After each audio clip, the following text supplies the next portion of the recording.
second Great War.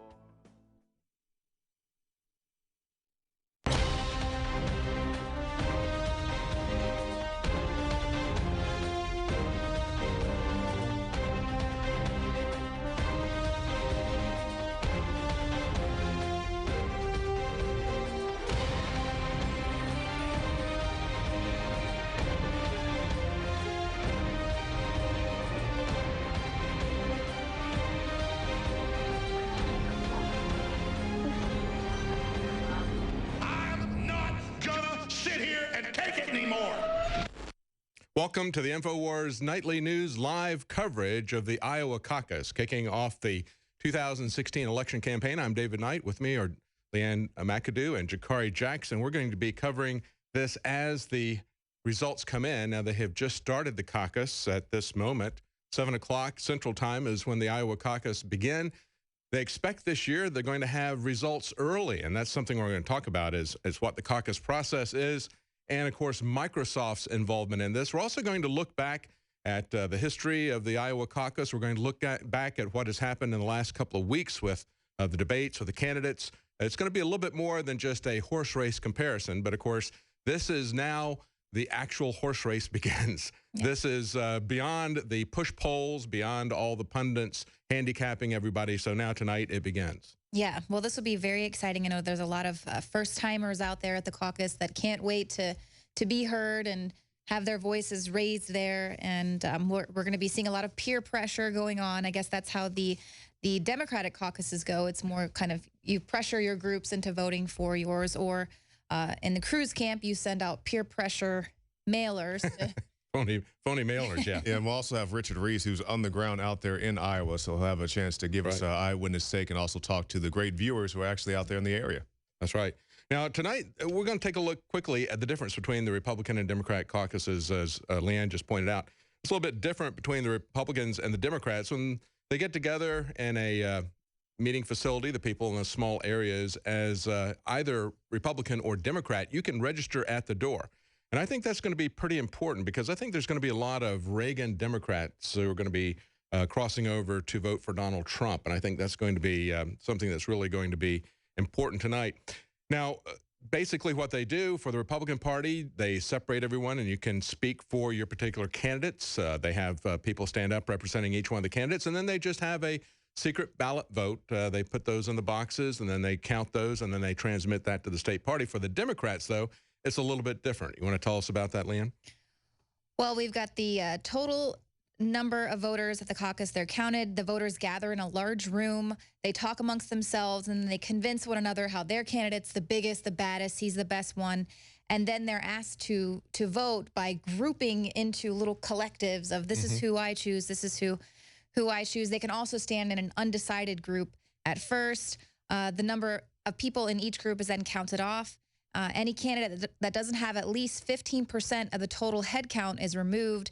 Then they have a realignment phase. So it's basically like musical chairs is how they're doing this voting. And it very much reflects the differeces between the two parties as well. I think what you have with the Democrat process, again, they break into areas like this one in particular. There'll be 4 areas. There's 3 candidates and then undecided. So everybody's going to go into their little quadrants. And then I guess they're going to be kind of talking and yelling and trying to convert people out. Yeah. Sounds kind of like a Chicago trade trade thing. I don't know what the deal is. It's a very interesting thing, and as we've been talking about, and I know you've been talking about this a lot, David, how Microsoft is actually involved in counting the votes. And we have a article here from Paul Joseph Watson. Microsoft calls Iowa for Hillary before it helps count the votes. So they're already saying that Hillary is going to be the winner or the expected winner, and they say how they've run down numbers on other things such as award shows and things like that, tallying the votes and people's opinions. So we'll see if that comes into play at all. That's always like whose opinion? Yeah, it's another way to push the voters' perceptions. It's very important for them to do that. And, of course, that's what all these polls are about. You see radical differences in a lot of these different polls because the Republican Party will have its own polling organizations and the Democrats will as well. They get different results, and we've seen radically different polls versus the election process many times in the past. But when you look at what Microsoft is doing, I really don't understand the need for it. Now, they're saying we had to do this because look at the mess that we had back in 2012, where first Romney was pronounced the winner, then we had Santorum pronounced the winner, But, you know, everybody thought that it was going to be Ron Paul because he was the one that had the big crowds, and nobody, was, especially Santorum, nobody was showing up with Santorum to follow him. So I looked at that and I thought, yeah, this is kind of rigged. But they changed the winner from Romney to Santorum, and you know, it was only 8 votes apart between them and so forth. What they're saying is that all happened not because they were playing games in the Republican Party. And of course, we saw a lot of suspicious and fraudulent, obviously fraudulent behavior in subsequent primaries and caucuses where they had, I think it was in Maine, where they were phoning in the results, and the people who had phoned it in to the party after the state party had posted it said, that's not what we called in.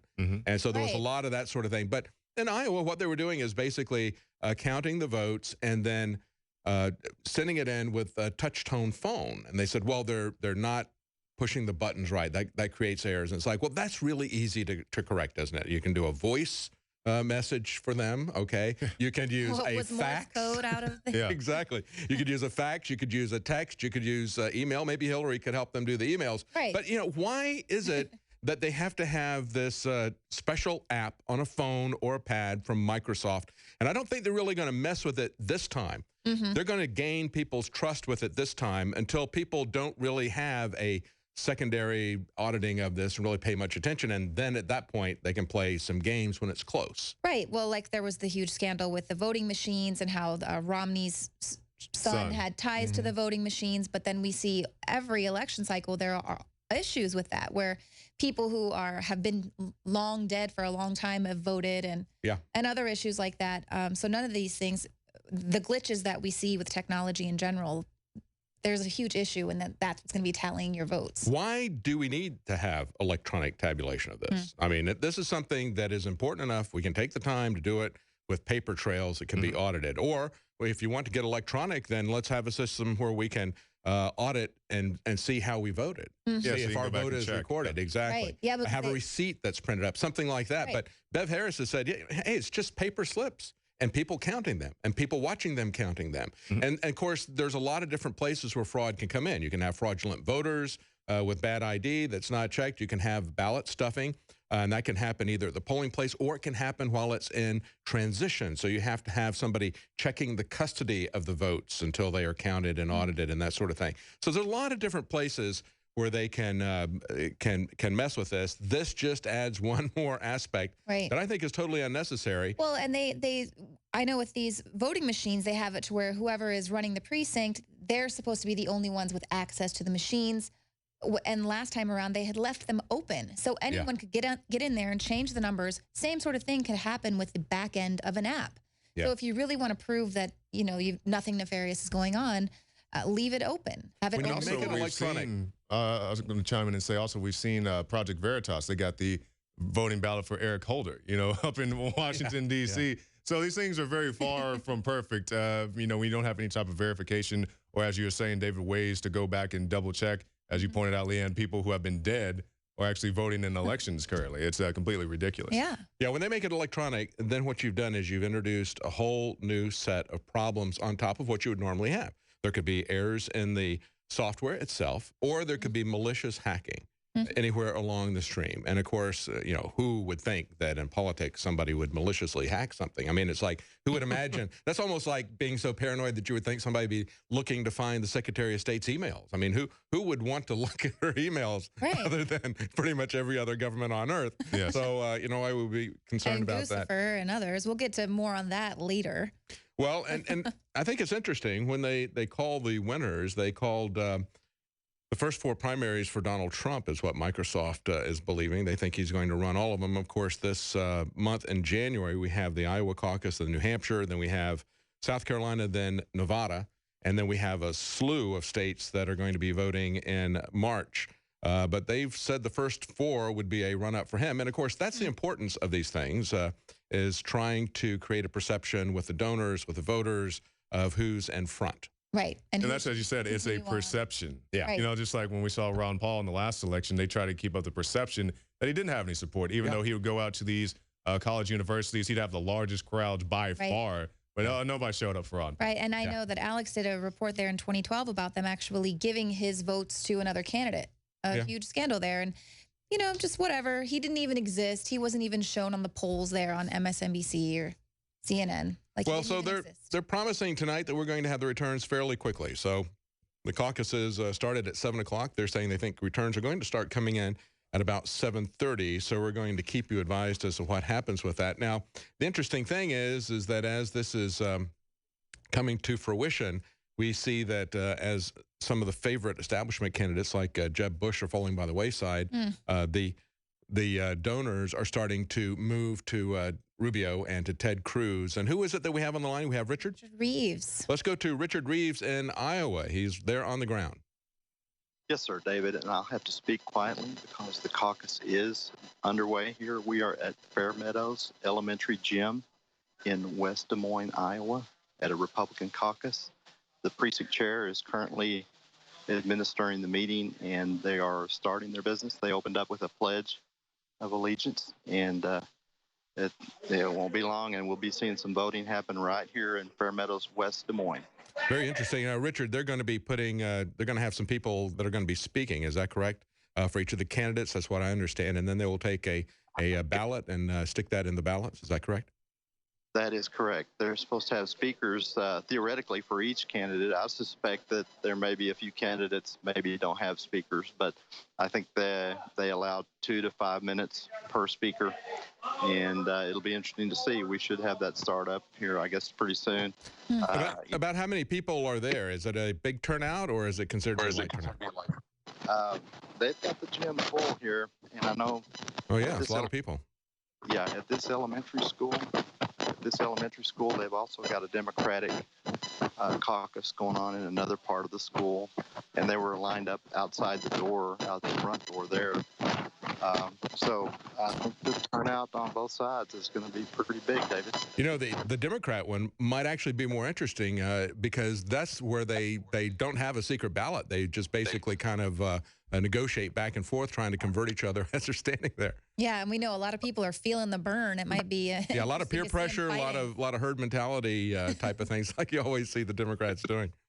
Well, I think it could hurt Hillary real bad because, as if we were talking about earlier on the InfoWars program with Alex, the Martin O'Malley small percentage, they're not going to be able to stay in their little corner. They've got to either go home or decide to caucus for Bernie or Hillary. And I think the majority of Martin O'Malley support will go to Bernie. And then not even talking about the undecided.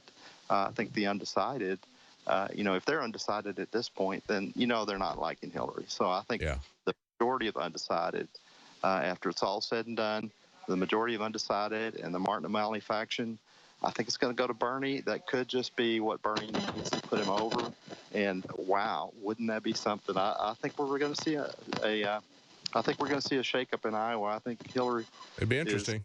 Make it out of Iowa as the victor. I think she'll be number 2.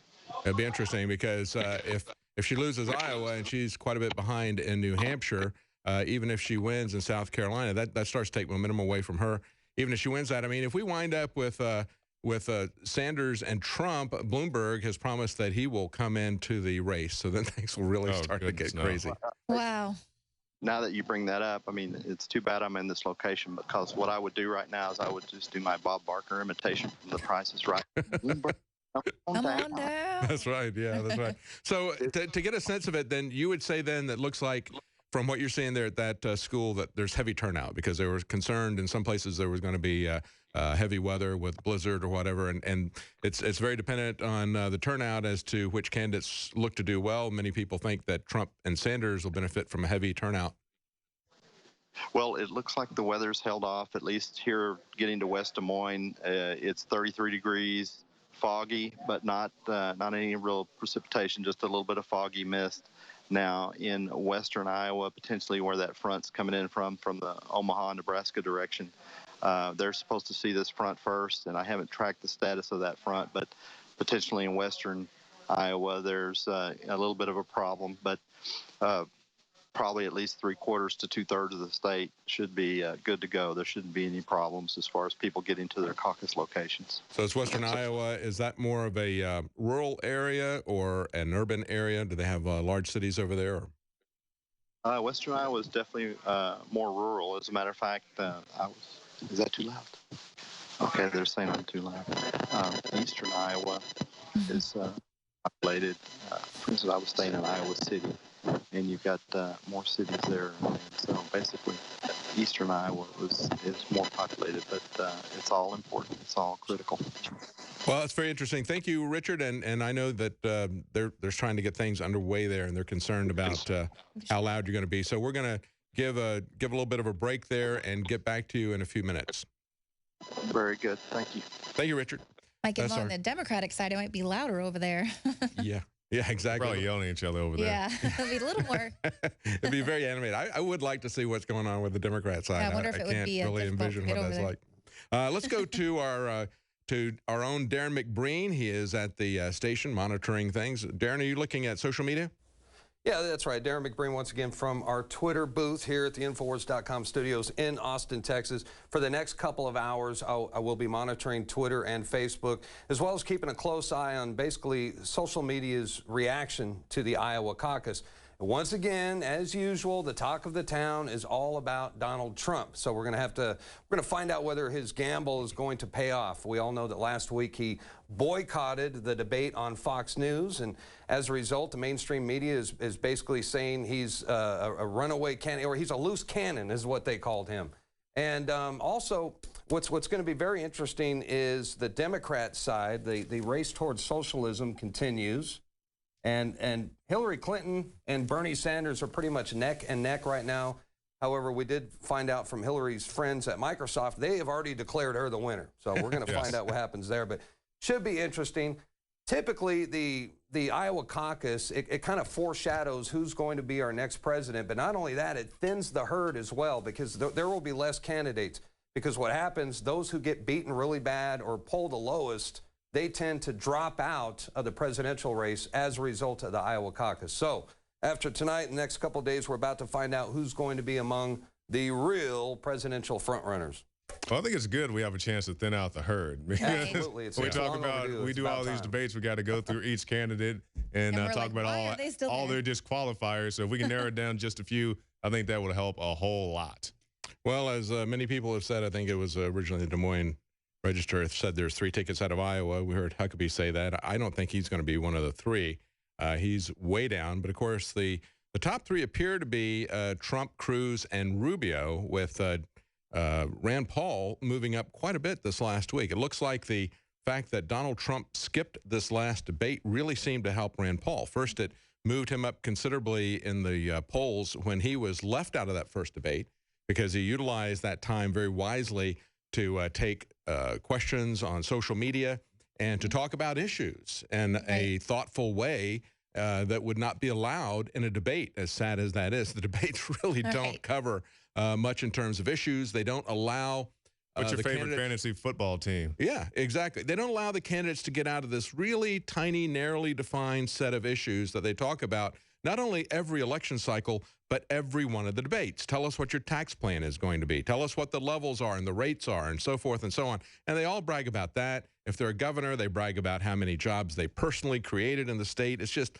absolute idiocy. And they do it every single debate, every single cycle. And so it was very good for him to break out of that and to talk to people directly about issues. So he had a bump in the poll then. And then when Trump set out this last debate, it allowed a more serious discussion of some issues, because Trump wasn't dominating the debate as he always does, and so Rand Paul was able to talk about some of the issues. So with those 2 turns of events, he's moved up in the polls, where I'm certainly hopeful that he's going to have a stronger showing in this, because I would like to see somebody who is talking about genuine libertarian issues, things like controlling the surveillance state, not setting up suicidal World War III triggers all around the world with no-fly zones. He's the only one who has any sense in the Republican Party in terms of the no-fly zones. And Donald Trump is a little bit hesitant about that, kind of sitting on the fence, but only Rand Paul says this is madness. This is Dr. Strangelove level madness. The other guys just want to rush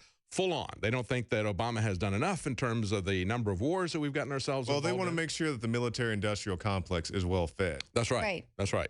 And so that's one of the things that has hurt Rand Paul, is that, you know, he's really kind of a guy without a man without a country in a sense, because a non-interventionist foreign policy is not something that sells well in either party.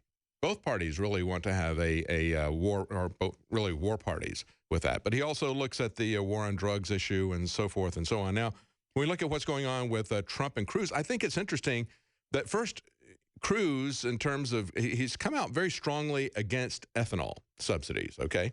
And, of course, ethanol is making alcohol that goes into your gasoline out of corn. And Iowa is one of the places where they make a lot of money out of that. So the Iowa governor was essentially unendorsed Cruz. He didn't endorse anybody, but he said anybody but Cruz because he's going to destroy our ethanol business. And, of course, the Hill reports that Trump warns Iowans Cruz will destroy your ethanol business. He says he'll destroy your ethanol business 100%.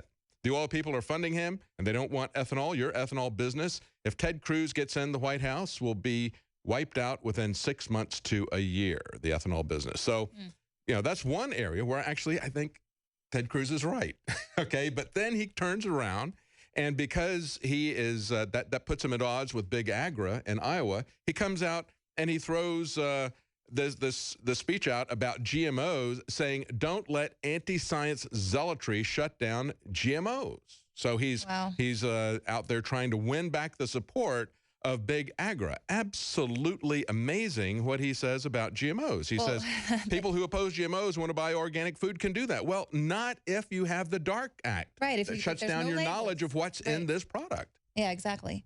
And he is right. It is a science project. So yeah. Right in that sense. What they have done is they've had to fight state by state, community by community, to try to keep GMOs, even though people really don't want them. You know, it's not something people are clamoring about. Hey, could you genetically alter our food at?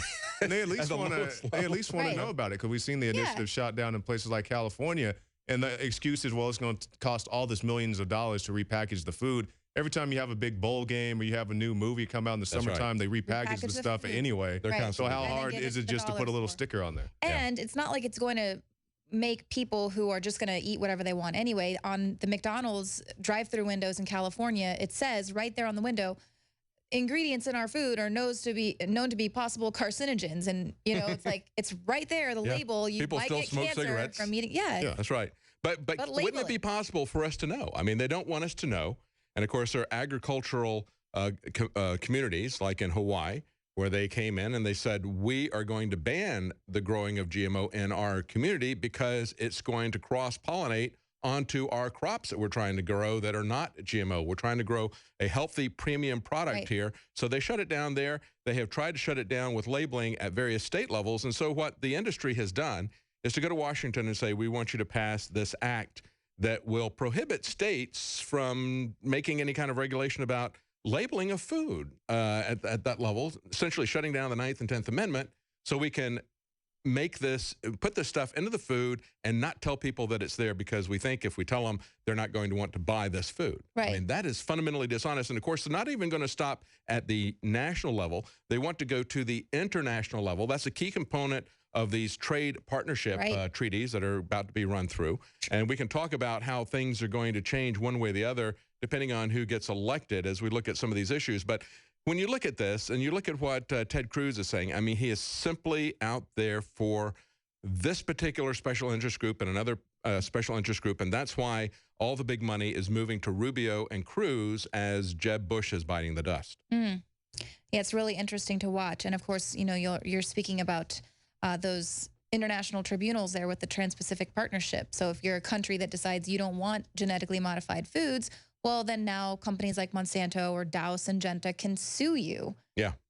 And bankrupt your country. You know, various type of fast foods companies overseas, even if they're chains that started here or have offices here, overseas, they don't have the same type of things that we have in our food here. Mexican Coke. Yeah, look at that. Yeah, Mexican Coke. That is a perfect example. They don't put it in plastic containers with BPA. They put it in a glass container. They don't put in high fructose corn syrup. They put in real cane sugar. Yes. Okay.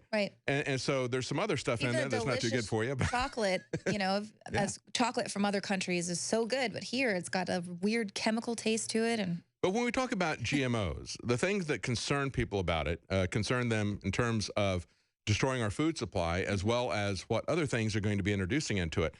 It's not simply selective breeding. And I think there's a lot of confusion about people on that, okay? The science of genetic manipulation of this is one of transgenic manipulation. It is not selective breeding. We've done that with plants and animals for a very long time. That's how we get all the different breeds of dogs and cats that are so specialized. But this is about taking something that is completely foreign. This is about taking a chemical and mixing it into the corn so that instead of having to spray the chemicals on it, you can put the chemicals in it systemically, things like that. Right. Or creating a system where it will withstand the poisons that they spray on it in terms of pesticides, and but it'll kill everything else. So they use these herbicides, and then they genetically modify this particular corn, let's say, so that it will not be killed by this herbicide that kills everything else that's green. Right, so the bugs that eat it, their stomachs will explode. Yeah. And then, no, there's no tie into why everyone has all of these gastrointestinal issues. They're not concerned about the health effects. They're concerned about the fact that, hey, we can sell them this corn, which is patented, will not reproduce, that they have to buy from us each year. And then we can also sell them this pesticide, and those two things together. So it's all about profit. It's absolutely no interest in health. And to call opposition to this anti-science zealotry. No, what you're doing, Ted, is you're preying on the ignorance of people, and you're doing it for big agri. Let's be honest about what's going on here. And you know, that's basically being out there for sale, just like Hillary Clinton. Right, and it's also, too, we think that those farmers who have been duped into turning their entire farms into selling genetically modified corn and other crops, they're in it now. Yeah. So in order to save the country and save our farmers, now they have to save this GMO. So and we've seen examples of this overseas. I believe it was in India where the farmers over there were using the Monsanto products, and they eventually committed suicide by drinking the Monsanto's products. Right. But nobody wants to take that seriously. They don't use that as an example or a template or a cautionary tale. It's like, oh, it just happened over there. It will never happen. Because what happens is, because of the monopoly that they set up, what they did in India and what they will do here if they get the chance to do it is to turn the farmers into sharecroppers. It's just that simple. Right. They're going to get the lion's share of the control and profits, and they're going to squeeze these guys to death. And that's what all the big corporations do. I mean, whether you're talking about you know, the movie studios squeezing the video stores out of business, and squeezing the movie chains out of business where they don't get any money except for the popcorn and the cold drinks that they sell. Pretty much, yeah. Okay, that's it. I mean, it is this monopolist mindset where they will not allow anyone to make any money except them. And as soon as they see there's another penny on the table, they want that. I mean, it's unmitigated greed, and they don't care about who they shut down. And of course, that's what's behind all these issues that we were out in Oregon looking at. That is fundamentally the end game there, and that's what's going on with these trade partnerships. Let's talk about the trade partnerships for a while, and we talk about what happens if some of these people, when these guys win. I mean, who is going to support the Trans-Pacific Partnership, and who's going to oppose it?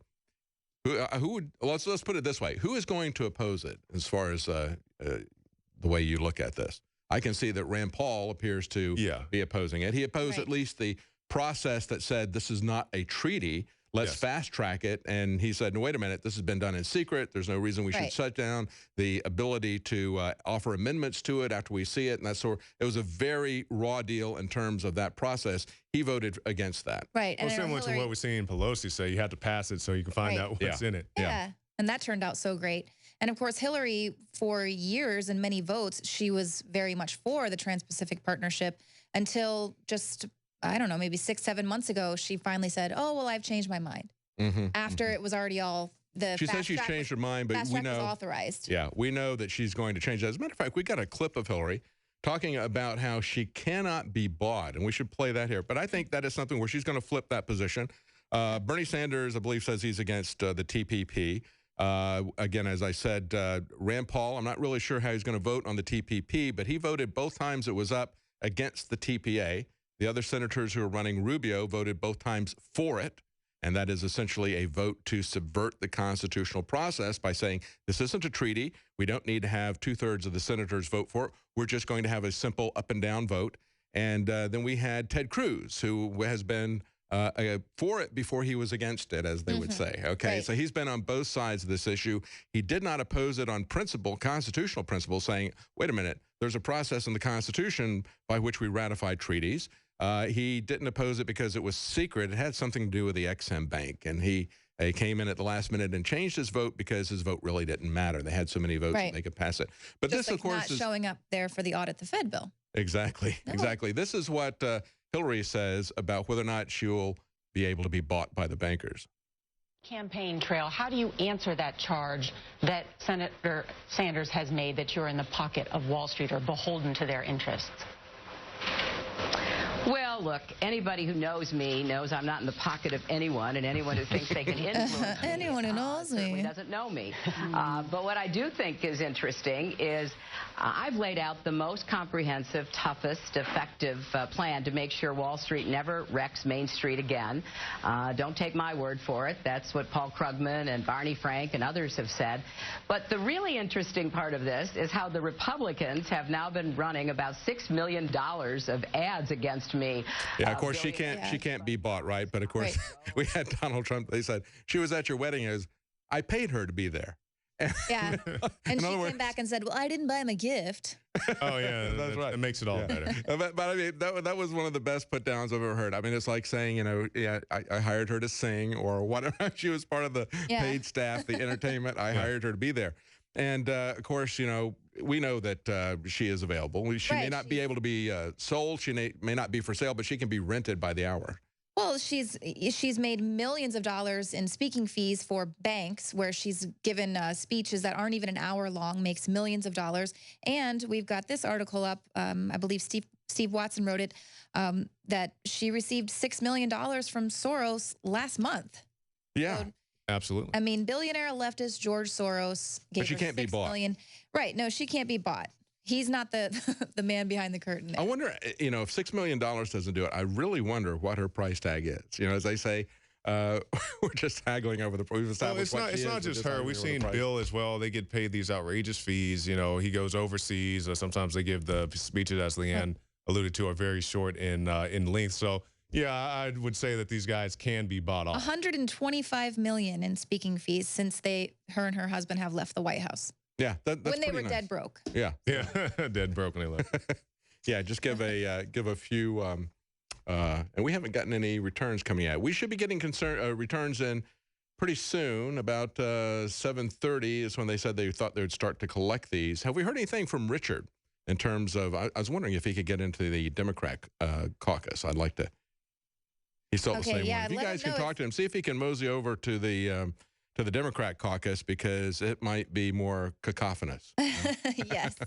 So we had some interesting things from Rand Paul when he was here. And of course, in Iowa, the Republicans, the Republican Party is very small compared to the Democrat Party. And the Republican Party there, the smaller Republican Party, is very heavily influenced by the Christian wing. And so we've seen candidates like Pat Robertson do really well there. We had Mike Huckabee win there in the past. And so that's a large voting block. And so everybody is trying to address themselves to the Christians. It was kind of interesting this last weekend, as USA Today put it, Ted Cruz kind of got surreal. Besides doing that crazy thing with the flyer that they sent out, he had some speeches that as they put it, were totally bizarre. His closing pitch risked being turned into circus as a reality TV show. And a disgraced Fox News pundit appear to be competing to make the weirdest endorsement of the Texas senator. Who would this be? The reality TV star. I looked at this, and of course, that was Phil Robertson from Duck Dynasty. I was going to say Duck Dynasty. Yeah, and okay, here's your guess here. Who do you think the disgraced Fox News pundit was? Ooh.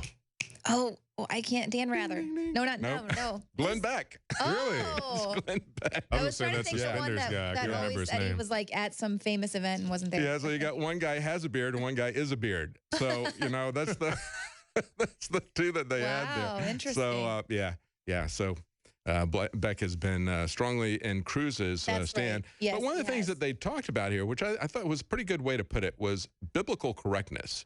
You know, kind of like political correctness. Yes. And of course, everybody is trying to put themselves out there and trying to relate to the Christians by quoting Bible verses and that sort of thing. And that's, I think, transparently phony, especially, you know, when Donald Trump says 2 Corinthians.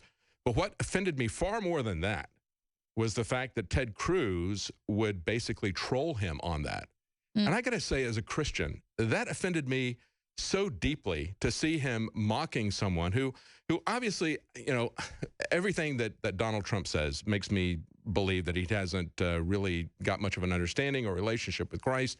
He talks about how he doesn't need forgiveness. But when I hear that, it makes me feel sorry for him as a human being. You know, part of the Bible says, what does it profit a man to gain the entire world and lose his own soul? And so that makes me feel very sorry for Donald Trump, the man. And I would never poke fun at somebody. If I'm a Christian, Ted Cruz wants to tell everybody his daddy's a pastor and he's a Christian, and he's going to poke fun at somebody who says 2 Corinthians, then I have to say, you know, you're going full Elmer Gantry, Mr. Cruz.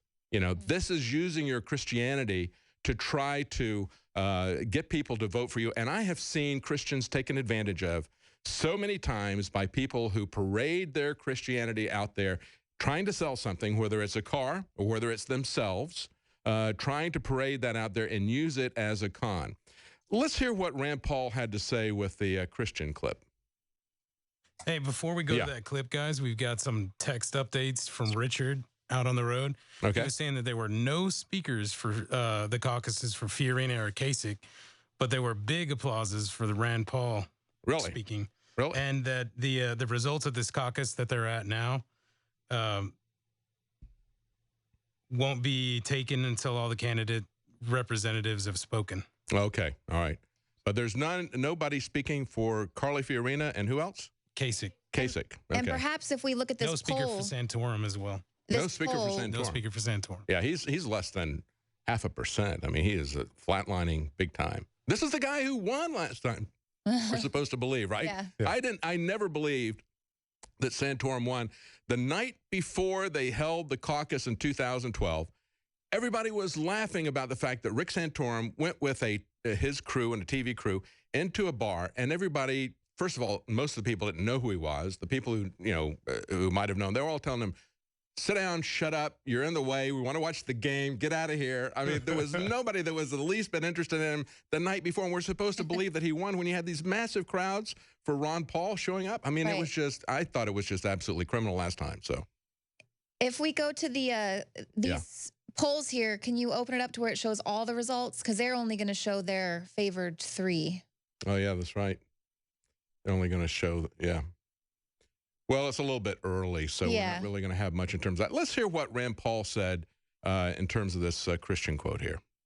You know, I think one of the things about the disconnect between the grassroots and, you know, the establishment Washington Republicans is I put forward an amendment about a year or so ago, and I said that we shouldn't give any foreign aid to any countries that persecute Christians, any countries that put to death Christians who interfaith marriage or people who convert from Islam to Christianity. If they have laws on their books that says you are put to death, they shouldn't get any of our money. I've yet to meet one American outside of Washington who is opposed to that, is opposed to my amendment.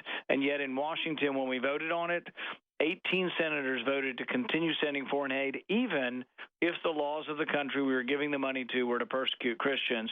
And so that's, I think, just shows you how far apart we are, the grassroots, from those in Washington. Isn't that interesting? Yeah. You know, common sense in America would say, if they're going to be executing Christians, and let's put a name to that, okay? Saudi Arabia, okay? If they're going to be cutting the heads off of Christians, if they're going to be using all kinds of brutal things against people who are visiting their country, pumping out their oil, making the money for these lazy sheiks, turning them into multi-gazillionaires, and then they have the audacity to persecute people who have Bibles for their own use, and what they've done to other people. We shouldn't be giving them any money. Well, Let's why do they need our money anyway? It's. But see, we got poll results from Huffington Post. You want to check them out? Yeah. So what do they have? Well, first of all, when I first walked in here, Trump and Cruz were neck and neck, right? And I just refreshed this, and Trump is up 30.7%, and Ted Cruz has dropped down quite a bit. And this is just the last hour. So it was much closer an hour ago. So it looks like Donald Trump is starting to run away with it. And Rand Paul doesn't look too good, according to the Huffington Post. Interesting. Okay. Well, I think it's too early for anybody to know. I don't think that Rand Paul is going to do too well. I wish he would do better, but we'll have to wait and see what happens. I do think it's going to be a runaway for Donald Trump with this.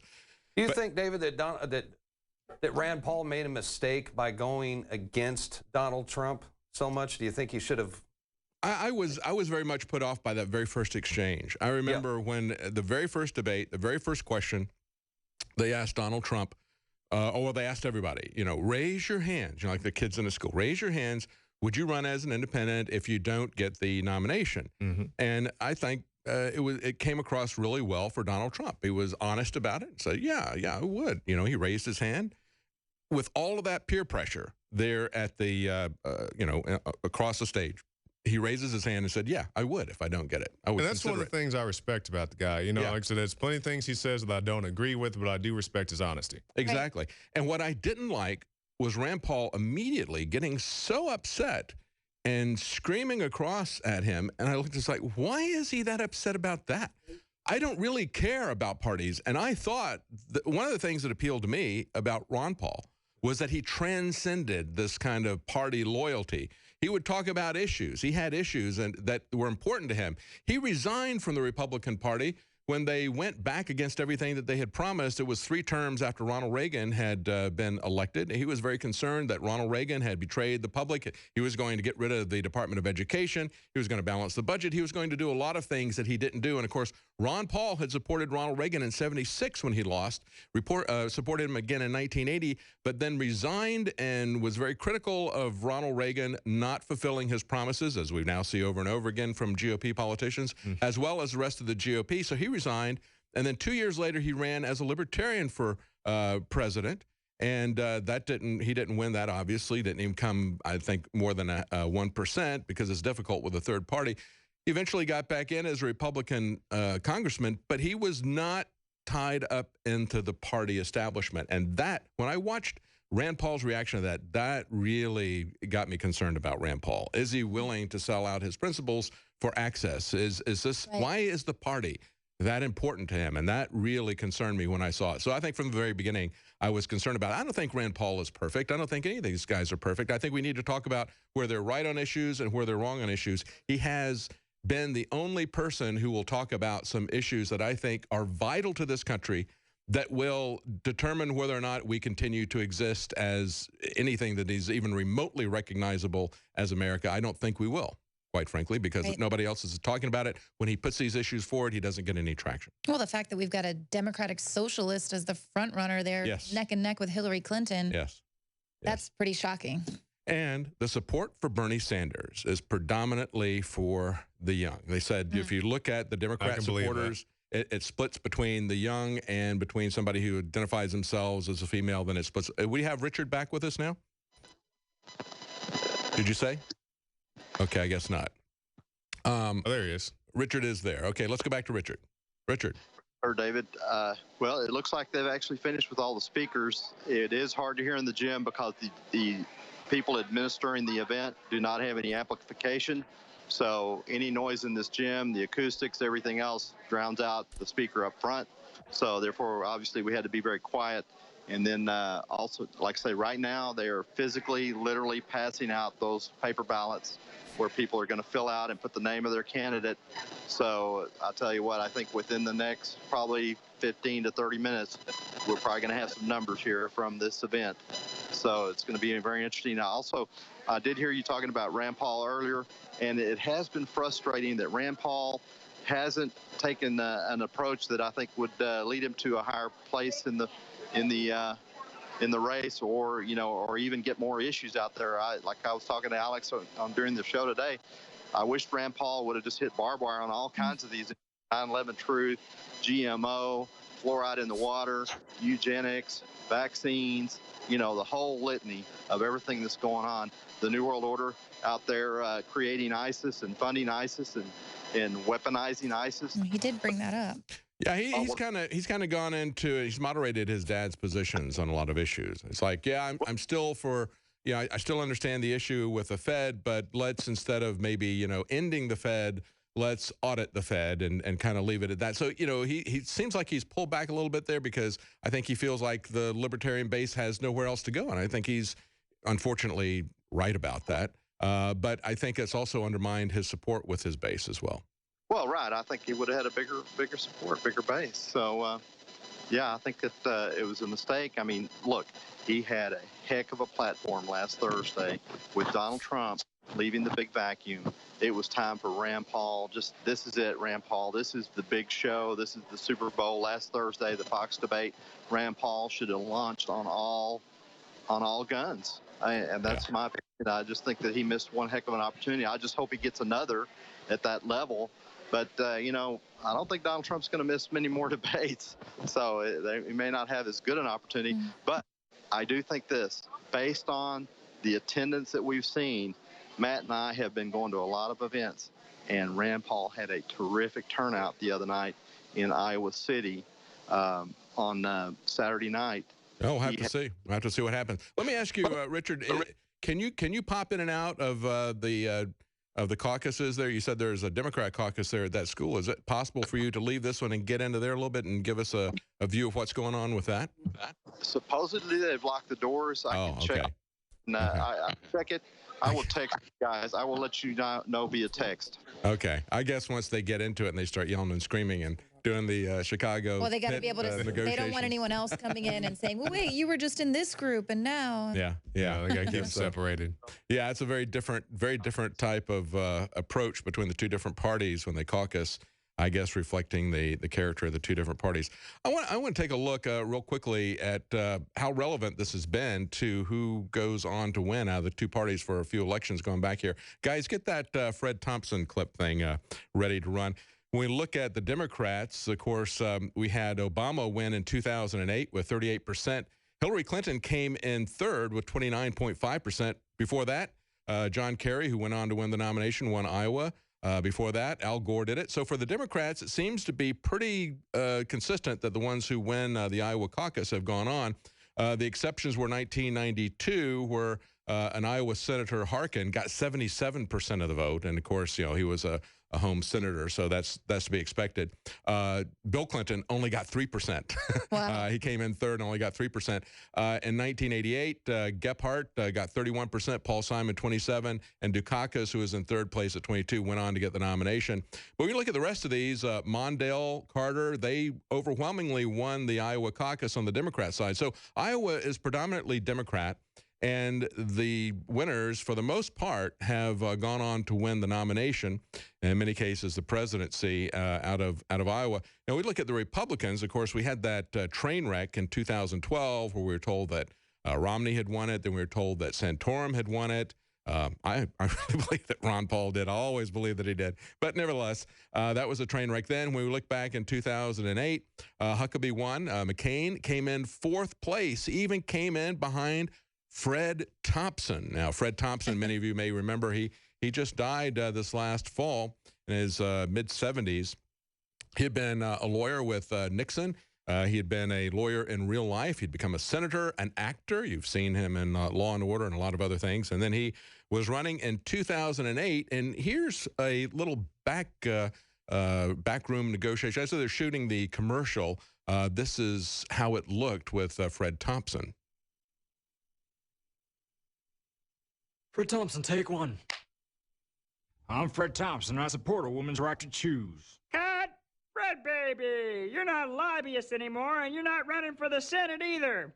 2008. Fred Thompson, take 24. Hi, I'm Fred Thompson. While I may not have been in Vietnam, I was in the hunt for Red October. Cut! Okay, Fred, why don't we try national security? Fred Thompson, take 53. I'm Fred Thompson, and I sometimes vote against illegal immigration. Cut! All right, Freddie boy, let's just try your Senate voting record. Yeah. That's right. I'm Fred Thompson, and I voted 13 times against handguns. Cut! Take 550. And I've made over $1 million in lobbying fees. Cut! Take 729. That should be Hillary Clinton. $100 million. Cut! Maybe in 2008 we should just keep it simple. I'm Fred Thompson, and that's something worth thinking about. Cut and print. And that's a cartoon worth seeing. Well, that's, you know, that's pretty... Was that his slogan? Pretty accurate for most like, politicians. Yeah, then I earned it. Yeah, you could pretty much transfer that to many of the people who are running in either party. Just finally get back to, I'm Fred Thompson, and that's something to think about. Something to think about. It's like, and that's what a lot of this is. A lot of this is the appeal of personality, as opposed to their position on issues, because just like you saw with Fred Thompson, you can't really tell which party this guy is in because he doesn't know himself, right? Pretty much, yeah. Doesn't really matter. When we look at the rest of the Republicans, some of the surprises that came in were, like in 1996, Bob Dole, who went on to win the nomination, narrowly beat Pat Buchanan. You had Bob Dole winning in '88, and George H.W. Bush came in third place, quite a bit behind him. Dole got 37, Bush got 19, and Pat Robertson beat George H.W. Bush. That's the strength of the Christian voting bloc in Iowa. And then going back to 1980, Bush beat Reagan by 2%, 32% to 30%. So that was a kind of a wake-up call for Reagan, but he did recover and went on to win the presidency. So do we have some updates on the votes that are coming through? So we have the Huffington Post here. We could see the numbers keep changing rapidly, but right now we see Ted Cruz is in the lead over Donald Trump, and Hillary has a lead over Bernie Sanders. Martin O'Malley's not doing too well, but, you know, of course, this is very early in the polling numbers, so we'll see how the thing develops as time goes on. And the reason we're seeing those different numbers there is because what's reported on the Republican side is the actual number of votes. So right now, even because it's early, we're seeing like 1,200 votes for Trump and Cruz each. But on the Democrat side, we're seeing 97 and 86. Those are actually the delegates. So what they do is caucus by caucus, they decide how many delegates are going to apportion to each one of the candidates, and that's what they phone up. So, well, we have some concerns with how they're actually saying that the delegates that are there. The Sanders campaign was saying that there was a possibility that the Clinton campaign was planning to pack the caucuses with people who weren't even from that area, and like people from Mexico. That's what's coming in the general election. Because all they need is a warm body there.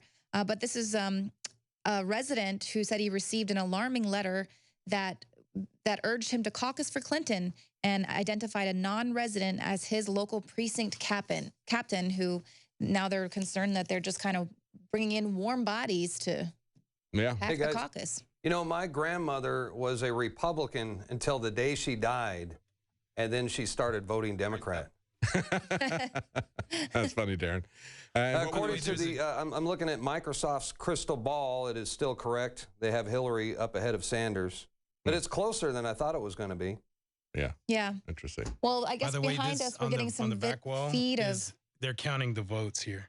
Okay. Yeah, we've got a live feed from Richard Reeves, who is at one of the Iowa caucus locations on the Republican side. They are slipping ballots into boxes right now. That's the way they do it there, as opposed to having a kind of a Chicago commodities exchange for the candidates. I'll trade you one Hillary for two Sanders or something. I don't know. Well, what's the going rate for Hillary? That's what they ought to be saying. But this is a really interesting thing, though. If you think if they're just getting people there from out of state to come in and participate in the caucus, this is the same argument that people have about not requiring an ID to vote, because you can vote multiple times. You don't have to. You can vote for other people. Yeah. It's interesting. You could be dead. It does bring up that question. There was one thing that came out today that I thought was kind of interesting, and you know, one person we haven't talked about is poor Jeb. You know, he earned that. He earned that exclamation mark. Didn't he just sink into the abyss yet? Yeah. This is something that came out of Free Republic, and basically it was a picture of a flyer saying "Earn fast cash today. Seat fillers needed today, February 1st at 12 p.m. for campaign event. $25 per hour, 2 hours max. Bring your friends. First come, first serve. Please be prompt. And for more information, contact the Jeb Bush people." Now, that may have been very, very likely was a hoax. A hoax, yeah, exactly. But I tell you, it really did catch the zeitgeist of the Jeb Bush campaign. They say they think it might have been done by somebody in the Rubio campaign. They had traced it back to that. And that kind of fits with Rubio, too, because the two of them have really been going after each other. Jeb, very angry that he's blown through basically his trust fund that was put out there by all these bigwig GOP, these GOP donors. Who are we going to throw to? We're gonna go to. Let's go to a break. You want to? At 8. At 8. Okay, we're going to take a break at 8. And there was also a picture that came up. See if you guys can pull this up on the monitor for anybody watching the feed here. We've got the one and only wedding picture of Jeb Bush on the big day. And it's pretty amusing to look at this picture if you guys can pull this up or at least get a shot of the desk there. There you go. That's Jeb Bush on his wedding day, okay? Oh, wow. He put that on Facebook today. That was his 41st anniversary. And he says that's the only picture he's got of his wedding. And the story that he gives, reason for it, he says, is because Brother Marvin was the photographer. And Brother Marvin accidentally re-rolled from a Frank Zappa concert and took the pictures, double exposed it, I guess. I don't know. Or maybe... Maybe Jeb, in a fit of anger, destroyed all the other copies after he saw this one. I don't know. And he's like, I don't want the evidence out there. That's a great, beautiful thing with film, though, is he could have had like a Zappa filter. They should put that new filter for Instagram. Yeah, exactly. It might have looked cooler if Zappa was standing there in the picture. But I thought it was kind of interesting that it was Marvin because, Brother Marvin, you don't hear too much about Marvin and Neil. Neil was involved in the savings and loan scandal. Marvin is the one that you really don't hear much about. He was the guy who was head of security at the trade centers up until 9/10, and then somehow he just miraculously was replaced the day before all this stuff happened. They took Brother Marvin out. Yeah, Wait, exactly. This is breaking news for me. Really? That's right. Yeah, Brother Marvin. And see, I always that's a huge conspiracy there. Well, you had Jeb Bush always saying that they called him Vito Corleone because he vetoed so many bills in Florida and everything. I said, no, Jeb, they're calling you Fredo. Everybody knows the Godfather story. But it might be that, Marvin is truly the Fredo. I don't know. Wow. He even messed up. Which just keep on coming. Yeah, they just keep going. But, of course, as he's fallen by the wayside, Goldman Sachs is putting their money on a different horse. And that looks like Marco Rubio is the one who's picking up most of the money from Goldman Sachs as Jeb Bush is fading into the rest of the pack. They said there's been a 50% jump in money given by Goldman Sachs to Marco Rubio. And, of course, they gave him over $107,000, Goldman Sachs employees, in the first quarter of the year. They say that they had given $773,000 to Bush's campaign committee. So, he's pulled in huge Well, that alone is pretty suspect if you get that much money from Goldman Sachs. Yeah, yeah, exactly. Well, did he report it, though? Well, that is what's reported, yeah. So we don't really know what the grand total is, but that's what's been reported. Yeah. And the interesting thing is, as the New York Times points out today, they're starting to align between the donors, the big donors in the Republican Party are starting to align either behind Rubio or Ted Cruz. Rubio had been rumored to have won the Sheldon Adelson primary. That's a primary. Sheldon Adelson is the large casino operator out in Nevada. He was the one, if you remember 4 years ago, when they had the Nevada caucus, that was on a Friday, it was on a Saturday night. Was it? I think Friday night or Saturday night. Anyway, it was on a night when Jewish people couldn't go. Sheldon Adelson's major issue is to stamp out online gaming, but then behind that, he wants to support Israel. He is a full-on Zionist. And so he pulled his strings with the Nevada Republican Party and said, we're going to organize a conference for Jews only on Sunday or whatever. And so there were a lot of people who are not Jewish who also couldn't attend on the night that it had originally been scheduled, and they came in to vote there and said, nope, you have to be Jewish to do this. It was pretty amazing that they tried to enforce that and tell Ron Paul supporters who had to work that other night that they couldn't come in and vote on that second night.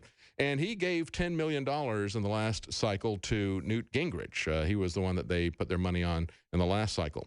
But it's been reported that they now want to back either Marco Rubio, but then as he started to sag and as Cruz started to move up, they said, well, maybe Sheldon will support Rubio and maybe his wife will support Cruz. So we'll see what happens. We're going to take a quick break, and when we come back, we're going to continue with some of the updates. They're starting to come in pretty quickly now, the returns from the caucus locations. So we're going to come back with that. We're also going to come back with some more clips from interviews that we've had with Donald Trump, that Alex Jones has interviewed him, as well as Rand Paul. And within, I think it's been last month or so, we've had a couple of interviews with him. So we're going to have some excerpts from that when we come back. Stay with us. We'll be right back.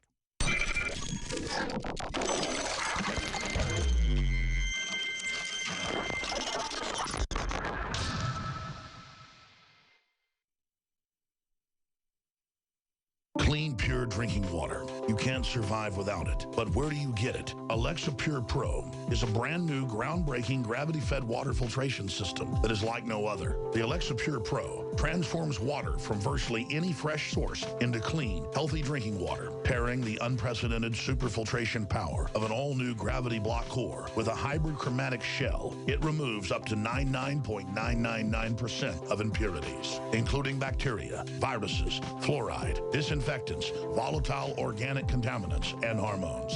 Filter capacity up to 5,000 gallons. Stainless steel construction, easy assembly, low maintenance. Replacement filters are simple to install. And now, as part of an exclusive limited time introductory offer, you can save $20 off the retail price and get free shipping. This is a limited time offer, so order your unit today and receive free shipping and $20 off. Go to InfoWarsStore.com or call 888-253-3139. Fool me once, shame on you. Fool me twice, shame on me. Vote for Jeb, or you're just fucking stupid. Fool me, we can't get fooled again.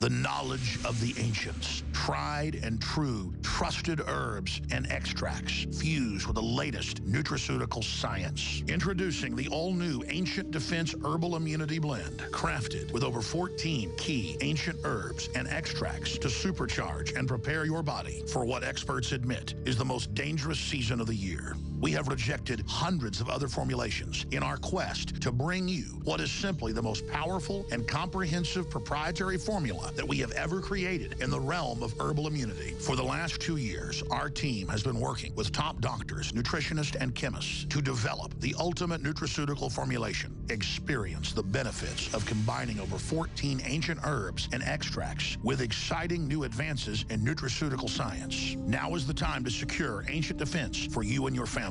Visit AncientDefense.com or call 888-253-3139. That's AncientDefense.com. Richard Reeves with Infowars.com in Iowa City at a big Rand Paul event that we're about to see. Who are we speaking with? Joe. Joe, so we noticed we really like your shirt. That's one of the reasons you stood out for us, Joe. Hillary for Prison 2016. Do you get a lot of people that respond to that? I've gotten several high fives tonight. All right. Well, but outside of this event where obviously Hillary for Prison is outside of here? Oh, yeah, definitely. All right. So what are you thinking about tomorrow's caucus? What do you think is going to happen? How do you think it's going to shake out? Well, I think it's pretty safe to say there's going to be a lot of scheming going on. A lot of people getting the shaft who probably shouldn't, perhaps Rand. Well, one thing Rand Paul said today on the early Sunday morning show, and I believe him, is that there's 1,681 precincts in Iowa, and there are 1,000 Rand Paul loyalist precinct captains that are going to be running 1,000 caucuses. So that's one thing I was commenting about earlier on the live show, is that you've got at least 1,000 honest brokers. These guys are going to be honest brokers. They're going to actually report whatever really happens. So, and then I think in these other 681, you're going to have too many eyeballs watching what's going on. Have you been in caucus before? I did for Ron, yeah, okay. In 2012. So aren't there tons of witnesses that are watching the ballots being counted? Now, Microsoft's a different issue. Do you want to weigh on the Microsoft thing? Well, Microsoft, you can't trust them for anything. So, but what I think is that the precinct officials are going to be watching Microsoft, and if they don't report the proper numbers for that precinct, they're going to cry foul, are they not? Well, I'd like to think so, but, you know, I was at the straw poll in Ames in 2012. Ron you know, had the most supporters there by far. Visually, you could see that just looking, but somehow Michelle won, you know. I always found that really fishy. You know, I mean, she had the tiniest little amount of supporters there. Each candidate had a different color shirt that their supporters got. She had the least amount. So somehow they had the control of that straw poll. Somehow they controlled the operation. Okay. So did they actually count ballots though in front in the public? How did they do it? I didn't see anyone do that. Okay. I don't know if they did that perhaps in the So that's what helped them steal it then. I would certainly think so. Yeah. Well, from my understanding here in Iowa caucus is they're going to bring those 3x5 cards where people have secretly written down the name of who their candidate is, and they're going to bring them up to the table up front. Right. And there's going to be at least 5 caucus officials, which in many cases is going to be at least one Rand Pauler running the precinct in a lot of cases. Yeah. And they're going to sit there, and so you got to get 5 people to conspire to lie in front of potentially the biggest caucus groups that we've ever had. Stranger things have happened. Yeah, well, no, I agree with you, because like you're talking about the straw poll, that's like there was a straw poll in Fort Worth back in, I think, 2007, and there was visually more Ron Paul support there at that straw poll, but the guys that were running that event was the establishment GOP guys. Oh, yeah, absolutely. But people in power don't want that to happen, so it doesn't. Yeah. Okay, well, Joe, you got anything else to let our audience know? Nope. Love you guys. Thank you. All right, thank you, Joe. Again, ladies and gentlemen, you can get 6 months free at prisonplanet.tv, but only for 1 more week. Next Monday, the special that only comes around once a year ends. In fact, we've never offered 6 months free before, but I really want to get more people to join and to be able to watch the nightly news, to see the live reports we do, the special reports, all my films, ebooks, and so much more. One person can share their membership with 20 people, and you are funding the absolute, very leading edge, the vanguard of the resistance to the globalist operation on every front. We have to have our own platform that is harder for them to censor, harder for the system to shut down. Prisonplanet.tv. We put out the daily radio show free with the video and audio feeds at InfoWars.com/show. But it is the members that get the nightly news exclusively and first, and the commercial-free video podcasts and audio podcasts that are paying it forward and financing and helping so many other people see the truth when we put the videos on Facebook, YouTube, and it's prisonplanet.tv that finances so much of the cameras, the equipment, the crew, the reporters. You are becoming a prisonplanet.tv member. You get exclusive HD, higher quality, get it first, and then you can download it, share it with friends and family, share your passcode with them, your username. It's a win-win, and then you're helping finance to put it out for free to everybody. Prisonplanet.tv.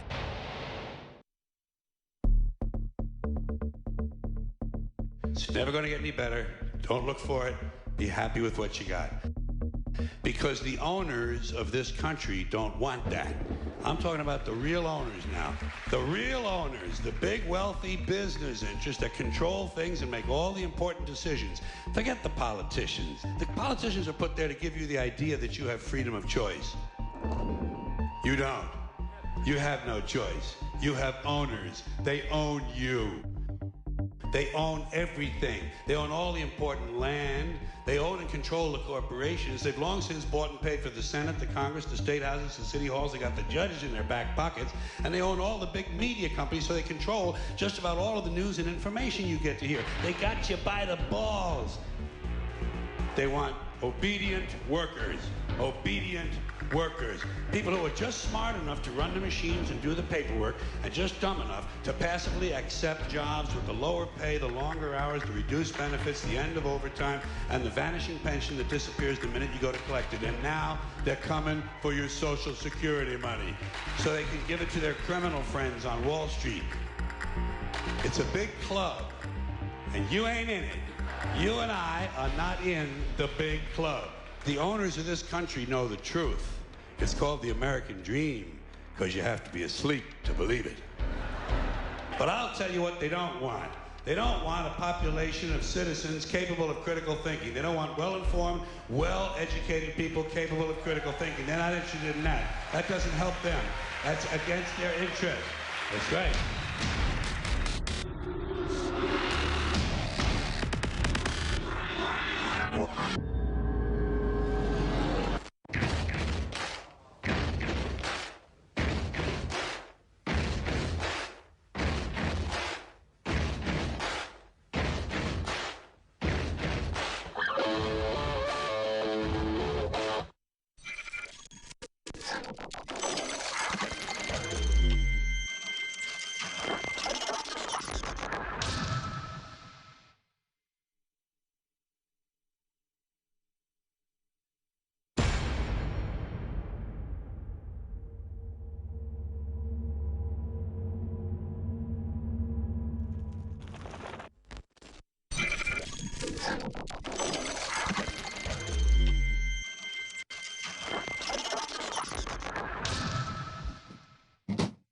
Welcome back to the InfoWars Nightly News live coverage of the Iowa caucus. I'm David Knight, and we have with us Leanne McAdoo and Jakari Jackson. And also we have Richard Reeves, who is live in Iowa at one of the Republican caucus sites. They had people getting up and speaking on behalf of various candidates. They had no one there to speak for Carly Fiorina and John Kasich. Yeah. Those two did not have anybody to speak for them. I believe also Rick Santorum. But all the other candidates that were running in the GOP primary had someone get up and speak on their behalf. He said there was a lot of applause for the person who spoke on behalf of Rand Paul. We're looking at the results coming in right now, and Rand Paul is in 5th place. It's Ted Cruz, then Donald Trump. They're very close. Marco Rubio, then Ben Carson, Rand Paul, Jeb Bush, Mike Huckabee has moved up over the rest of the pack. So we'll be watching this as it develops. It's still pretty early. They started turning in votes at 7:30.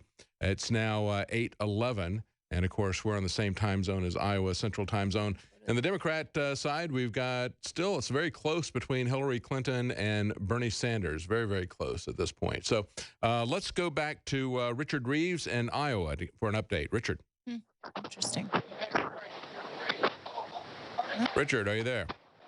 I think maybe we lost Richard. A little technical difficulty. Well, one of the interesting things that's coming up, of course, is there's been a lot of talk about Hillary Clinton's health. And Bernie Sanders is no spring chicken either. You know, we look at oldest presidents. The oldest one was Ronald Reagan, who was 69 when he took office. Now, if Hillary is elected, she would be the same age as Ronald Reagan when taking office. The same thing is true of Trump. And in 1986, when Ronald Reagan turned 75, many of you might remember Saturday Night Live did a joke about it. It had Dennis Miller talking about President Reagan, who had been elected at 69, and says, well, belated happy birthday, the president who turns 75. Is that right? 75? He goes, and he's got access to the nuclear football. He goes, I've got my grandfather who's 75. We don't even let him use the remote control for the TV set. So they're making fun of Ronald Reagan for being 75, and yet Bernie Sanders would begin at 75, not at 69 like Ronald Reagan. I have not heard anyone really talking about that at all, but it was this huge issue with Hillary and her health. Well, I think it kind of balances out in people's minds because he's so old, but his supporters are so young. Right. And I've been talking to some of the guys in the crew, and I was like, if I was 17, 18 years old, I'd probably like Bernie Sanders too, because as a child, you hear, oh, I'm gonna get all this free stuff, and then you become adult and you look at your taxes, you look at your paycheck, you're like, free stuff isn't free. Right. You know? But the thing that's kind of shocking to me is the amount of adults that are actually feeling the burn.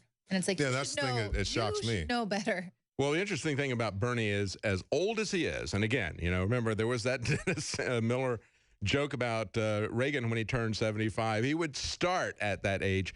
As old as he is, his ideas are even older and even more discredited. I mean, the guy is a walking relic out of the 1960s. They're playing Simon and Garfunkel background music. Feel good. I mean, he's going to have Ben and Jerry's out there with the Grateful Dead, I guess. Well, I like what he says. If he wins, he's not going to wear a tux to his inaugural ball. Well, I don't think anybody wants to see him there anyway. So he says it's a sign of privilege. Yeah, well, he's applying for one of the most. He won't is a sign of privilege. Yeah, he's not going to wear the tux. So here's a clue, Bernie. You know, being in the White House is one of the most privileged things you can have there. I guess it's the ultimate white privilege, the White House privilege, and that's certainly the way Obama has been using it. His White House privilege with all of his executive orders. What do you guys? What's your read on this? of the various candidates that would go in there, how do you think they're going to be with executive orders? Of course, I think Hillary Clinton would just go absolutely nuts with them. Oh, but, yeah. what do you think about Bernie? Wait. Well, here's the thing is I don't think Bernie's going to be able to get anything done. So the only way he'll be able to do anything is with executive orders. Yeah. It'll be gridlock there. I think out of all the candidates, if he was to get there, I'd probably say Chris Christie. I would expect the most executive orders. Oh, yeah. Yeah. He would be very dangerous. He would be very dangerous. Well, we're going to wait and see what happens. But right now, let's go to Richard Reeves, who's in Iowa with us now. He's at one of the caucus locations for the Republicans. Richard. Okay, David, thank you very much. Richard Reeves in West Des Moines, Iowa, here at Fair Meadows Elementary Gym. And, you know, one of the things that we needed to talk about when they first started this caucus, we got cut a little bit short, but all day long here on Fox, on CNN, and especially local media, Rubio surge, Rubio surge, Rubio surge, Rubio surge. Mind control level, Rubio surge. And right. I tell you what, at this caucus, unfortunately, it apparently has worked. Have you guys had the photo of the table with the 3 stacks of ballots? Do y'all have that photo ready? I don't think we've got that photo. Oh, here it is. Right there it is. Yeah, we got that. Okay, we got that photo. Yeah. Well, you guys should have that. Are they showing the photo? Yeah. Yep. That photo on the first stack, that is the Marco Rubio stack. I don't know who the second stack is. The nearest stack is Marco Rubio. There's a middle stack that's shorter, and the first away stack, that is the Donald Trump stack. So you can visually see that it appears. I don't know the exact count yet. We'll know the count here in a little bit. But unfortunately, it looks like at this particular caucus that the New World Order has pulled it off in this little caucus area in this neighborhood with their propaganda, mainstream media, and their advertising. That's interesting because, you know, Jeb Bush has spent a lot of money directly attacking Marco Rubio because Marco Rubio and Jeb are trying to get the same establishment donors there. And so he spent a lot of money to try to take him down. I guess it really speaks to how ineffective all of this television advertising has been this term because it's had absolutely no effect. He spent a lot of money with no effect. Right. But with the news broadcasting that Marco Rubio is surging, like I said earlier, self-fulfilling, over and over and over all day long. Every time I turn on Fox, within 1 or 2 minutes, the Marco Rubio surge is happening. Every time we turn on CNN, if you got past their commercials, it'd come back from a commercial break, Marco Rubio surging. So right. Yeah, Fox is one of the worst about that. I mean, remember when they were telling everybody, oh, Carly Fiorina, and you could see her go up in the polls. And then, you know, they would let that go down. Then they'd pull somebody else up. And they did that the last election cycle, too. Remember how we would have one candidate come up out of nowhere and hold there for a month until Fox News picked up somebody else. They just manipulate the public, especially the Republican public with Fox News. It's amazing to me how Frank Luntz and the rest of these people manipulate the Republicans. Right. Oh, absolutely. Frank Luntz has been on Fox and, you know, manipulating that and talking to, you know, constantly bringing up somebody that, oh, I liked Trump before, but now I like Marco. Or I liked Ted Cruz before, now I like Marco. It seemed like every time I turned that on, this morning I flipped it on, and that's exactly what's going on. So we're going to get a count here in a little bit of an update of what was going on with the Democratic caucus here. Is I sent in a photo of that, and that room was jam-packed. It wasn't as big as this room. It wasn't as big as the gym, but nonetheless, it was packed. And a few minutes ago when I walked over there, they had currently counted the caucus goers for Hillary, and that count stood at about 135. And when I was over there, they were in the process of counting the Bernie Sanders folks. So in a little bit, we should be able to give you actual numbers probably from both these caucuses here at Fair Meadows Elementary in West Des Moines.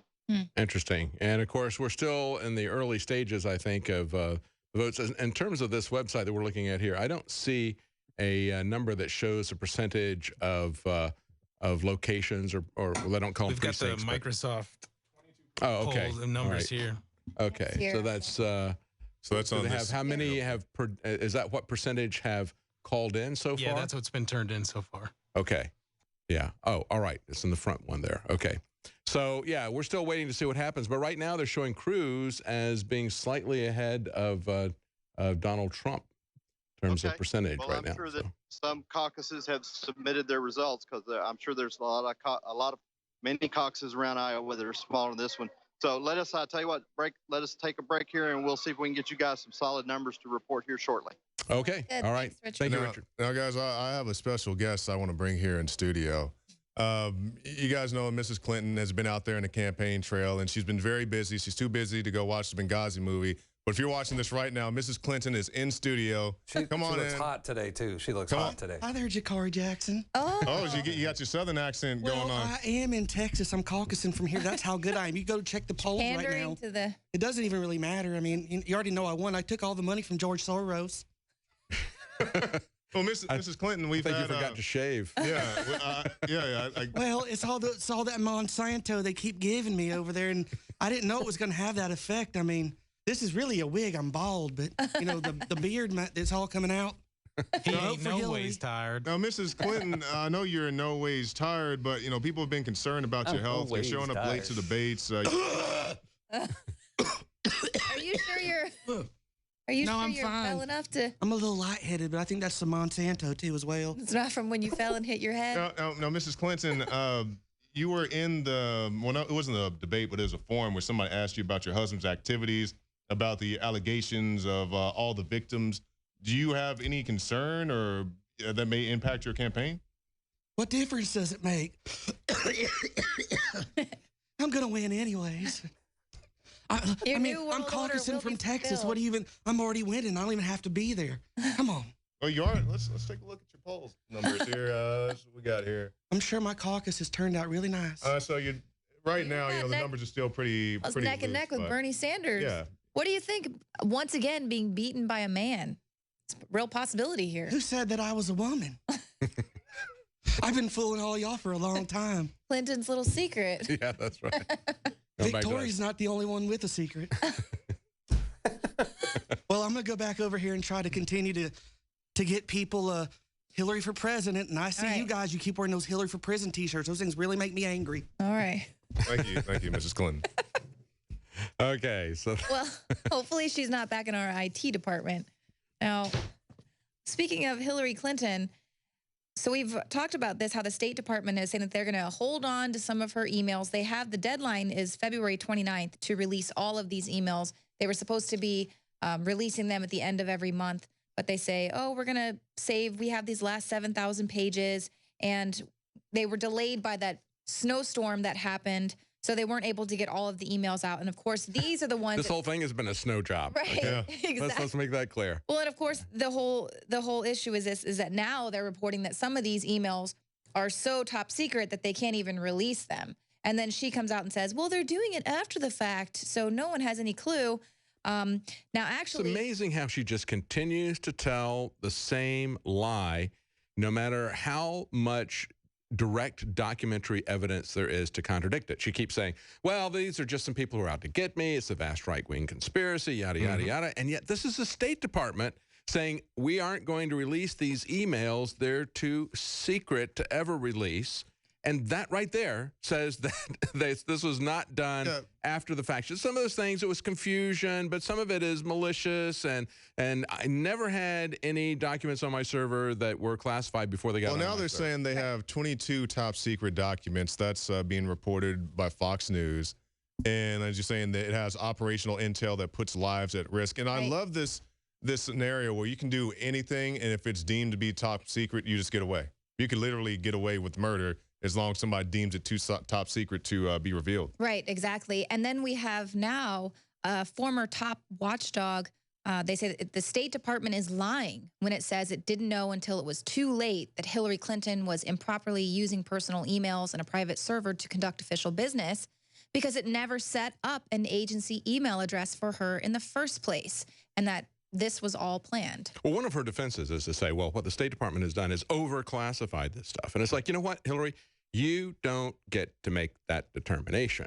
Okay, that's like, you know, if I was to get pulled over by the police for speeding, I would say, you know what, these speed limits are just too low. Let me go. You know, and of course, I'm not going to get away with that, but she's going to get away with that because her last name is Clinton. Right. And she can just continue to lie. And to say that she was never, I mean, she was never assigned a state.gov email address. So everybody knew. It's not that she was given the option and then, oh, I just decided to use this one because it was easier. No, this was a deliberate means with which to bypass the federal records management there in the government. This was premeditated. Well, if these are overclassified, then what she needs to do is just call up her former employees at the State Department and give them the same instructions that she used to give them via email and say, well, I want you to send this information to me. So if it says classified on the top, just cover that up and copy it over and send it on the fax machine anyway, you know, or like with a cloth. Yeah, cut and paste this so that you can get this to me. I want you to send this to me. I don't care if it's secure or not. Just get that top secret classification off the top. And that's essentially what she's telling the State Department now. Right, and that's the kind of president that she's going to be. What difference does it make? Well, I just put lives at cut risk. all the corners and for your personal convenience, because she said that it's just easy to have it on her phone. Not that you couldn't access it Even from though the phone she had 3 phones, an iPad, a laptop. Didn't she have like a book that she put out, had a picture of her using her phone or a BlackBerry? Yeah, that was on the back of her bus, actually, when she was there for her book tour. Okay. They had a picture on the back of her bus with her, you know, shaved. She's looking down at the phone like, you know, I'm so cool and I'm so trendy because I've got a cell phone. It's like, well, that might have been kind of trendy 15 years ago. That's it right there. It's the famous picture with her BlackBerry, and then, but when she came out and said, I only had an iPhone, and then it's like, well, what about the BlackBerry also? And she just lies and lies. But what difference does And of course, her daughter is going right down the same path as her parents. Surprise, surprise. Oh, yeah. They say Chelsea Clinton says Republicans' hate speech, quote, is far more troubling, unquote, than attacks on my parents. And they had a situation, so on the Drudge Report, where they said, Donald Trump has called your dad an abuser of women and your mom his enabler. What do you think of his attacks on your parents? And she said, I find what Donald Trump and many of the Republicans, because it's not only Mr. Trump, say about Americans is far more troubling than what he says about my parents. Look, it isn't Donald Trump that is saying that about your mom and your dad. It's the people that your dad abused. That very long list of supposed victims are saying that Donald Trump is just repeating it. Exactly. The people that are claiming that they were sexually molested, harassed, and raped by Bill Clinton, and then saying that Hillary Clinton made it even worse. And so they're the ones who are saying it. It's not Donald Trump. It's not the Republicans. It's the victims, Hillary. But then she goes on to go right down all the typical Democrat shibboleths in one sentence. She says this is broad-based misogyny and sexism and racism and Islamophobia and jingoism and homophobia and anti-immigrant rhetoric. I'm quoting her directly. I mean, that's what she says, okay? She's like a robot who was like, glitch, glitch, glitch, just spitting out all those buzzwords. It's this and this and this and this and this and this. Now I'm done. I've toasted these guys. I've thrown every She ran through all of her talking points, and now she has nothing else to say. Well, maybe according to Larry Nichols, Bill isn't even her dad, so maybe she just was like, oh, not my dad. I don't know. See, that's why I'd like to have seen the Democrat caucus, because I can just imagine that if they're going into one group or the other group is yelling, sexist, racist, homophobe. Yeah. You know, if you're a homophobe, you're over there. You got to come over in this corner and sit with me.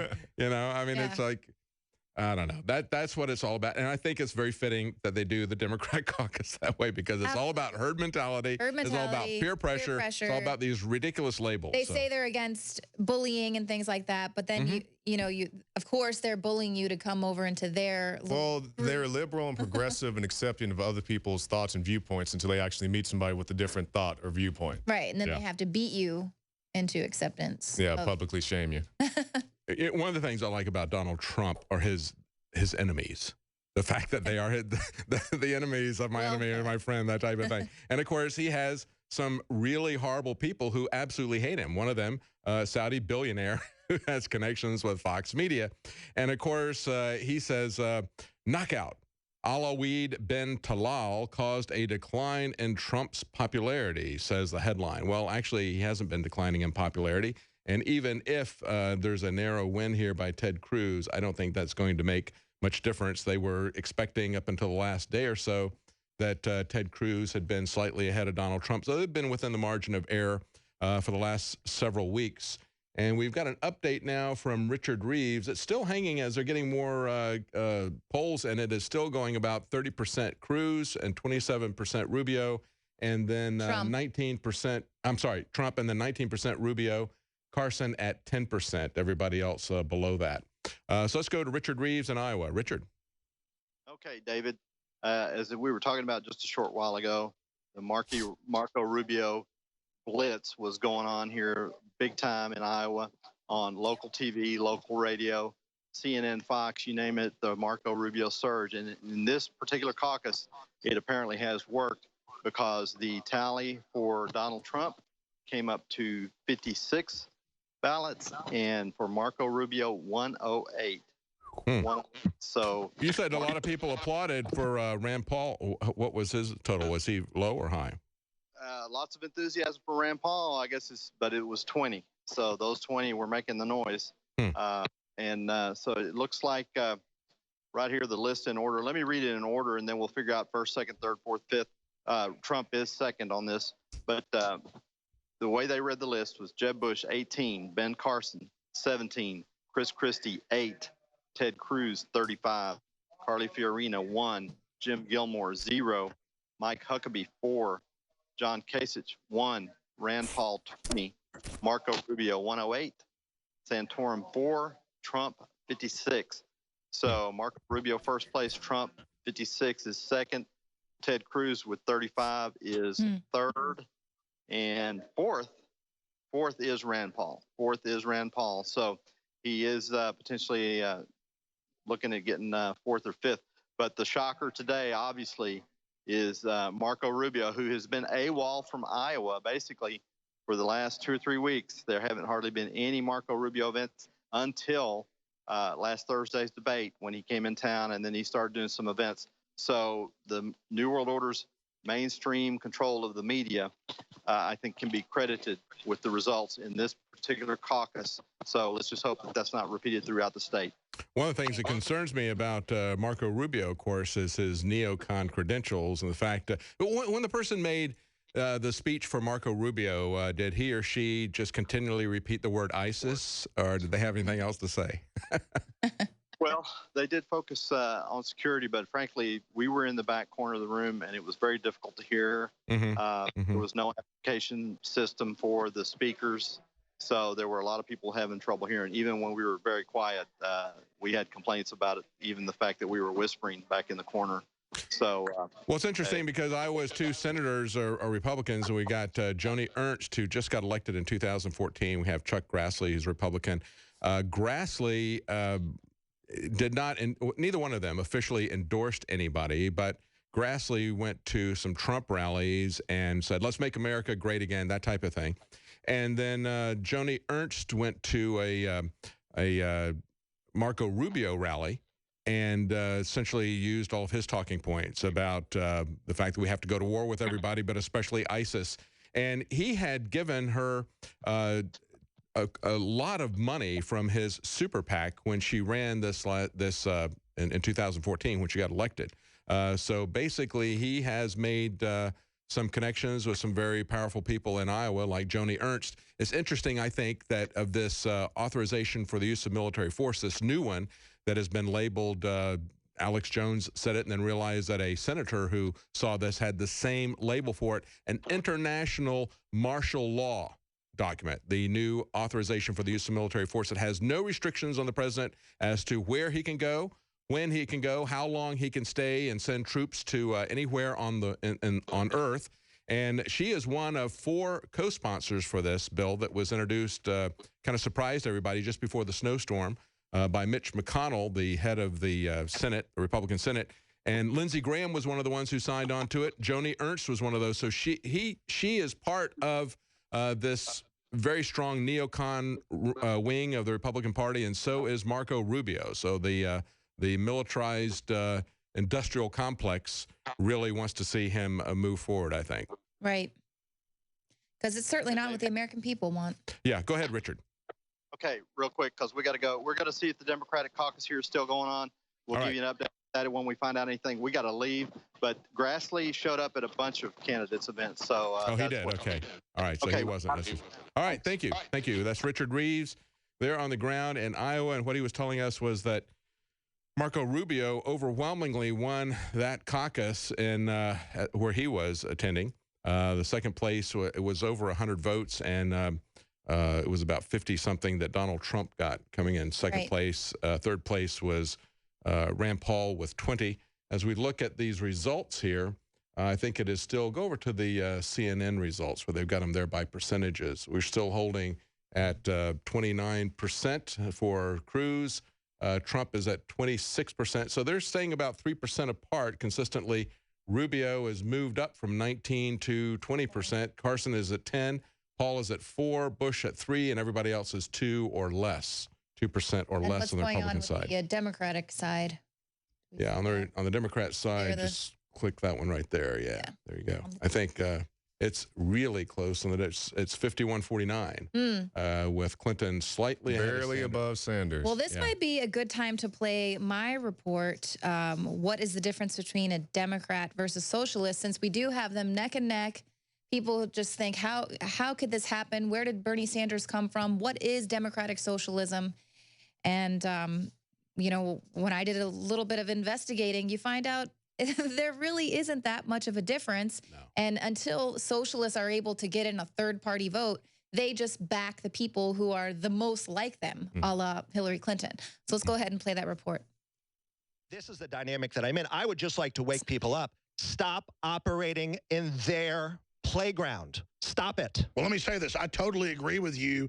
I've tried. I couldn't pay for the bandwidth to put all of our videos out on our own platforms. Now we're doing that at prisonplanet.tv and the Nightly News and putting ourselves, you know, up on television to reach people, because it's kind of like jacking into the matrix, going into their playground. I try to then claw them over here to see what we're trying to do, what you're trying to do. But I totally agree with you. The answer is for all of us to create our own systems, our own ideas, because vibrant, independent ideas will trump this corporate plastic Borg, this brainwashing they're trying to push. I mean, banning father and mother, banning, you know, the word husband and wife. I mean, that's so cultic that if I'd have been told 10 years ago they were going to ban words like that, I wouldn't have believed it. They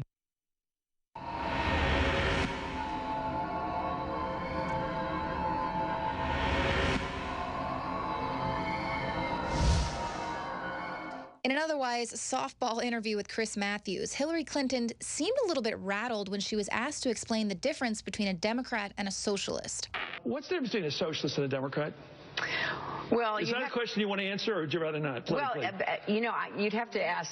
Well, see, I'm asking you. You're a Democrat. He's a socialist. Would you like somebody to call you a socialist? I wouldn't like somebody calling me a socialist. But I'm not one. Okay. Well, what's the difference between a socialist and a Democrat? Last question. I can tell you what I am. I am a progressive Democrat. I'm a progressive Democrat. How's that different than a socialist? Who likes to get things done and who believes that we are better off in this country when we're trying to solve problems together. So this is the party's leading candidate. But Matthews was equally flustered last year when he asked the same question to the party's leading officer, Debbie Wasserman Schultz. What is the difference between a Democrat and a socialist? I used to think there was a big difference. What do you think it is? The difference between a Democrat like Hillary Clinton and a socialist like Bernie Sanders. What's the difference between being a Democrat and being a Republican? Well, what's the bigger difference? What's the big difference between a Democrat and a socialist? You're the chairman of the Democratic Party. Tell me the difference between you and a socialist. The relevant debate that we'll be having over the course of this campaign is what's the difference between a Democrat and a Republican?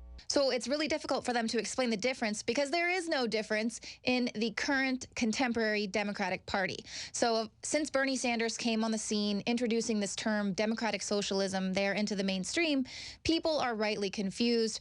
Here is the gist of it. This is socialism. So the three core demands of the National Day of Action are free public college, a cancellation of student debt, and a $15 an hour minimum wage for people who work on the campus. And how's that going to be paid?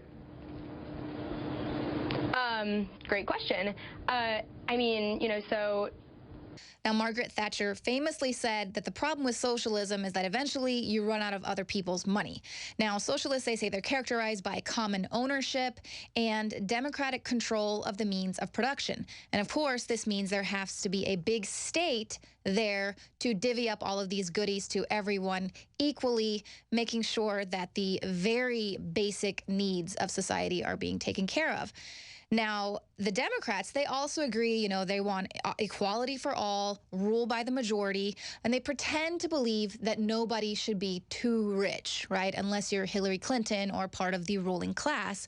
And they also believe in a big, and I do mean a very big government taking care of everyone. They want this huge welfare state, and of course, hoping that we're all going to need big government to take care of us. But presently, this ideology is being pushed through in a very totalitarian way via the Democratic Party. So it looks very much like the totalitarian socialist society of the Hunger Games. That movie does an excellent job kind of foreshadowing what that society would look like. But let's take a look at the website of the Democratic Socialists of America. This is what they have to say about the Democratic Party versus socialists. So the question is, aren't you a party that's in competition with the Democratic Party for votes and support? No, we are not a separate party. Like our friends and allies in the feminist, labor, civil rights, religious, and community organizing movements, many of us have been active in the Democratic Party. We work with those movements to strengthen the party's left wing. We hope that in some point in the future, in coalition with our allies, an alternative national party will be viable. For now, we'll continue to support progressives who have a real chance at winning elections, which usually means left-wing Democrats. I am a progressive Democrat. So what's the difference between a Democrat and a socialist? Well, the answer is there isn't a real difference anymore, but no one wants to admit it. Great report from Leanne McAdoo pointing out that there really isn't any difference between socialists, communists, progressives. You know, they use these different labels because what happens is people began to figure out what a socialist is. So then they start calling them a progressive. Now, at the Democrat caucus there in Iowa right now, we have Richard Reeves. I want to get an update from Richard as to what's going on there. Richard. Okay, David, we've got you an update, a live time update here at Fair Meadows Elementary School here in West Des Moines, Iowa. And technically, Bernie Sanders and Hillary Clinton have tied, because the way it works for the Democrats is they ultimately convert their numbers of actual bodies into a certain numbers of delegates per body count. So technically, when they count up the delegates, you have Hillary with 4 here and Bernie with 4. It's a tie, 4-4. Now, I did get the official body count, and the official body count ended up being 137 for Hillary Clinton and 110 for Bernie Sanders. And there were a handful of people that came in caucus that decided to stay unviable that were for O'Malley. There was 4 or 5 of those guys that they decided to stay unviable. So anyway, that's the body count. 137 Hillary, 110 Bernie. Delegate counts, it's a tie, 4-4. Very interesting. Thank you, Richard. Thank you so much. And you've got to get going now, right? So you're going to be signing off for the night? We are actually, well, we'll be signing back on, but we're actually going to the Trump watch party here in West Des Moines. So we should be coming back up here. We'll give you guys, as soon as we get over to the Trump watch party, we'll give you guys a heads up and come back on. Okay, great. And what you're saying, that's Richard Reeves at the Democrat caucus there in Iowa. He attended the Republican caucus and then went over and got an update. Thank you very much, Richard. And what he was telling us, in the fact that in terms of delegate assignment, it was split 50-50 there on the Democrat side between Clinton and Sanders. But, of course, the Democrat Party is putting up the vote totals as well, and he gave us the vote totals there. So Clinton had a slight edge at that particular caucus. And what we're seeing right now across the state is that Clinton is at 50.8 and Sanders is at 48.6. But that may round out to a 50-50 delegate split anyway. And so are we just now waiting on one more precinct there according to this map? Looks like it, doesn't it? Looks like they got results in for everything. Well, there's one that's grayed out there, and there's one that's white on the map that they've got there on the Democrat Iowa caucus. So it's only 66% reporting at this moment. There we go. Okay. We hear that 66%. Okay, that's down at the bottom. Well, it looks like it's going to be very close there. And again, in these early states, I think it's all the states that vote before the middle of March. I think it's March 16th or whatever. All the states that have their primaries before the middle of March, the delegates are awarded proportionally, and I think that's true in both parties, as far as I believe. And that's the case in the Republican Party, and that's what's happening here in Iowa. Then after that, it's going to start going winner take all. There's going to be a slew of primaries that are going to happen at the very beginning of March. We have 4 that are going primaries and caucuses that are going to be happening in February. This is the very first one. Let's take a look at the Republican side. We've got Cruz up front. He is at 28.8. We have Trump at 25.2. Rubio at 21.2. Very close. Rubio is moving up close to Trump. That would be quite an upset. Well, that's what Richard was talking about. Yeah. Everywhere he goes, he keeps hearing Rubio, the Rubio push, the Rubio surge. So that even though he was really, he was really not looking so great after these few debates. Carson at 9.7, Paul at 4.5, and everybody else is way down. Bush at 2.8, everybody else is under 2%. And of course, with the Republican caucuses, they've got to count these votes, their silent votes. People put them in by hand. So there's only 53% of the precincts in the Republican side. So they're a little bit behind the Democrats. So we're still waiting to see what happens. And, of course, it's also going to be interesting. Even though they're counting the votes in the Republican caucus, it is still going to be proportioned in terms of delegates. So there's going to be a round off about that. So we'll see what happens with that. Now, in terms of some other news, let's talk about something else that happened. This is an article that I saw over the weekend off the Drudge Report, Washington Post, eyewash, how the CIA deceives its own workforce about operations. And basically what this is, they call this eyewash. Remember, it was the CIA and the U.S. government that created the term brainwash, and they did that back in the Korean War. They had soldiers who had been caught or captured, and they would do things and say things that would embarrass the American government, whether they were under pressure or whatever. The American government came up with a new term called brainwash, like mind control, okay, and everybody was captivated by that. The interesting thing is that it really wasn't mind control, but the people who were working on that very hard were DARPA and the American government, the Pentagon. And, of course, we have talked about compartmentalization, the fact that the people at top would have one agenda that they were working on, and everybody else below them would think that something completely different was happening, and that was very intentional. And that's what this is about. Washington Post is talking about eyewash, how the CIA deceives its own workforce about operations. They say senior CIA officials have for years intentionally deceived parts of the agency workforce by transmitting internal memos that contain false information about operations and sources overseas. And this is according to current and former U.S. officials. They call the practice eyewash. But now, is this eyewash? Okay. Are we being eyewash? Yeah, exactly. Well, we have the article, you guys, you can pull it up right here. Current memos, the CIA will openly propagandize Americans, and that's from a few years ago. Yeah. Right. So it's nothing new. And when we talk about, something like the CIA bringing in cocaine, I don't think the guys were sitting around at the company picnic, hey, Bob, how much cocaine did you bring in this month? That's right. Most guys probably didn't know what was going on, but there were enough guys involved at the top or, whatever places that they need to be that allowed this to happen. Well, it's just like with the DEA is probably telling all the agents that are on the lower rungs, no, this is for the pharmaceutical companies, all of this heroin and poppy seeds. I don't know what they told people about Iran-Contra. But Gary Webb figured it out. And when we look at this, and we've had multiple sources telling us, we've had Steve Pachinek, we've had Lieutenant Colonel Anthony Schaefer, telling us that there were two different CIAs with two different agendas there at Benghazi, okay? That was the background with this. And what they're saying is that, for instance, in one instance, leaders at CIA headquarters sent a cable to the agency station in Pakistan saying operators there were not authorized to pursue a potentially lethal operation against the alleged al-Qaeda operative known as Abu Zubaydah. But a second set of instructions sent to a smaller circle of recipients told them to disregard the other message that the mission could proceed. So here you have, two different you could even say it was two different factions, but it's not necessarily even two different factions. It's just that the CIA is telling one story to one group of people to have them do one thing, another group to do another thing, and so they're fighting against each other. So whether or not it is a confusion from the top, compartmentalization that's causing this issue, eyewash that's causing it, or whether there's internecine fighting going on within the CIA, well, this is what happens when we have a dark government. Right. And these are the kinds of questions that are never even brought up in the presidential debates because they would never question the national security state. Either. Yeah, they would never question the national security state. They would never question the CIA.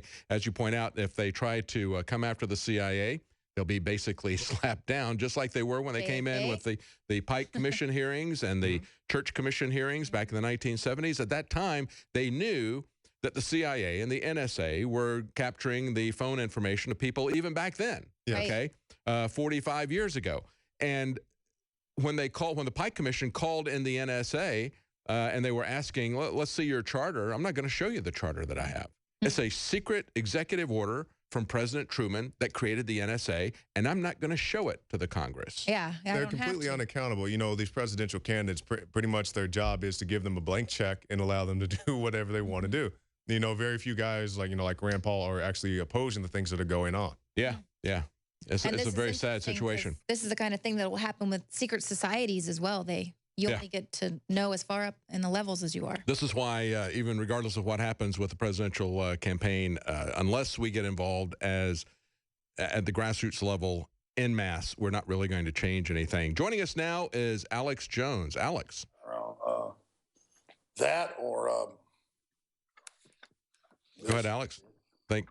Okay, we'll be back with Alex in just a moment. I think they're still getting set up there. Well, so yeah, it's interesting because we know that even like this secret government here with the CIA, how they have their dark guys there, and that is how secret societies are run, where everything that's on the everyone on the lower rung is only allowed to know a certain degree of information, and then once you graduate to the next level, then you can say, oh, that mission, go ahead and proceed.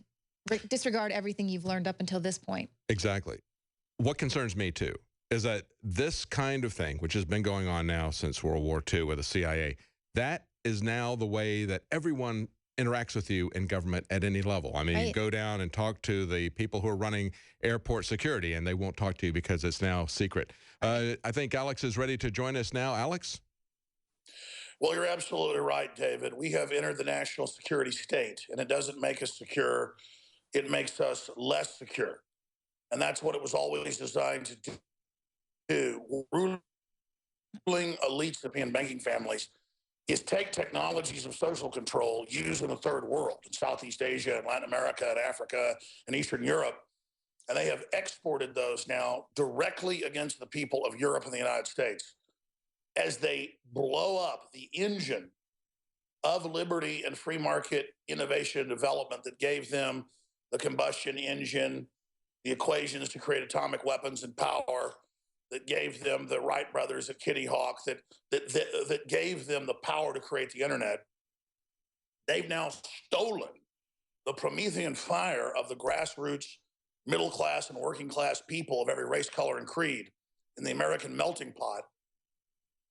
And they have now basically come in and taken control of that system and are in a breakaway civilization right now. And so that's what's happening. This is really a question of, does the elite really want to use technology and systems of control to dumb everybody down and stop the Promethean fire of progress from being trans people, or to be truly enlightened folks and believe in humanity, and that if you're so enlightened, you shouldn't be afraid of other people being enlightened as well.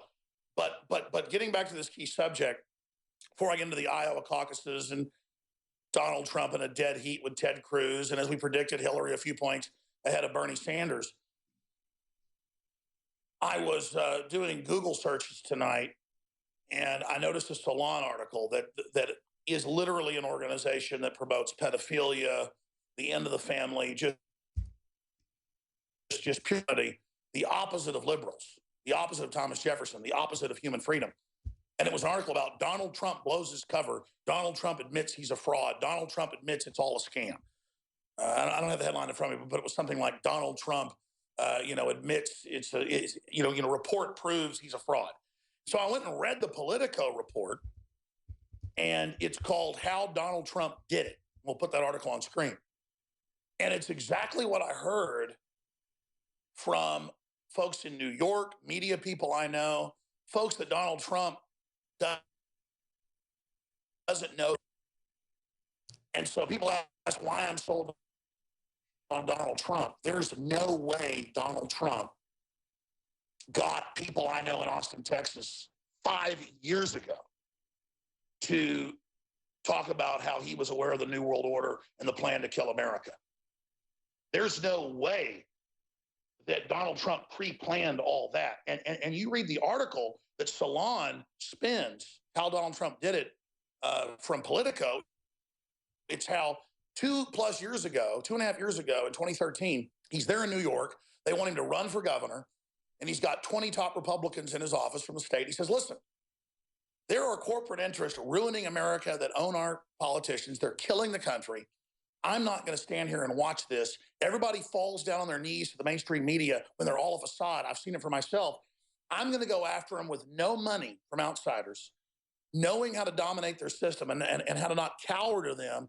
I'm going to destroy their system, showing it's a paper tiger and a facade. I mean, I was reading this article today, and it's all wrote it, the stuff Donald Trump's saying.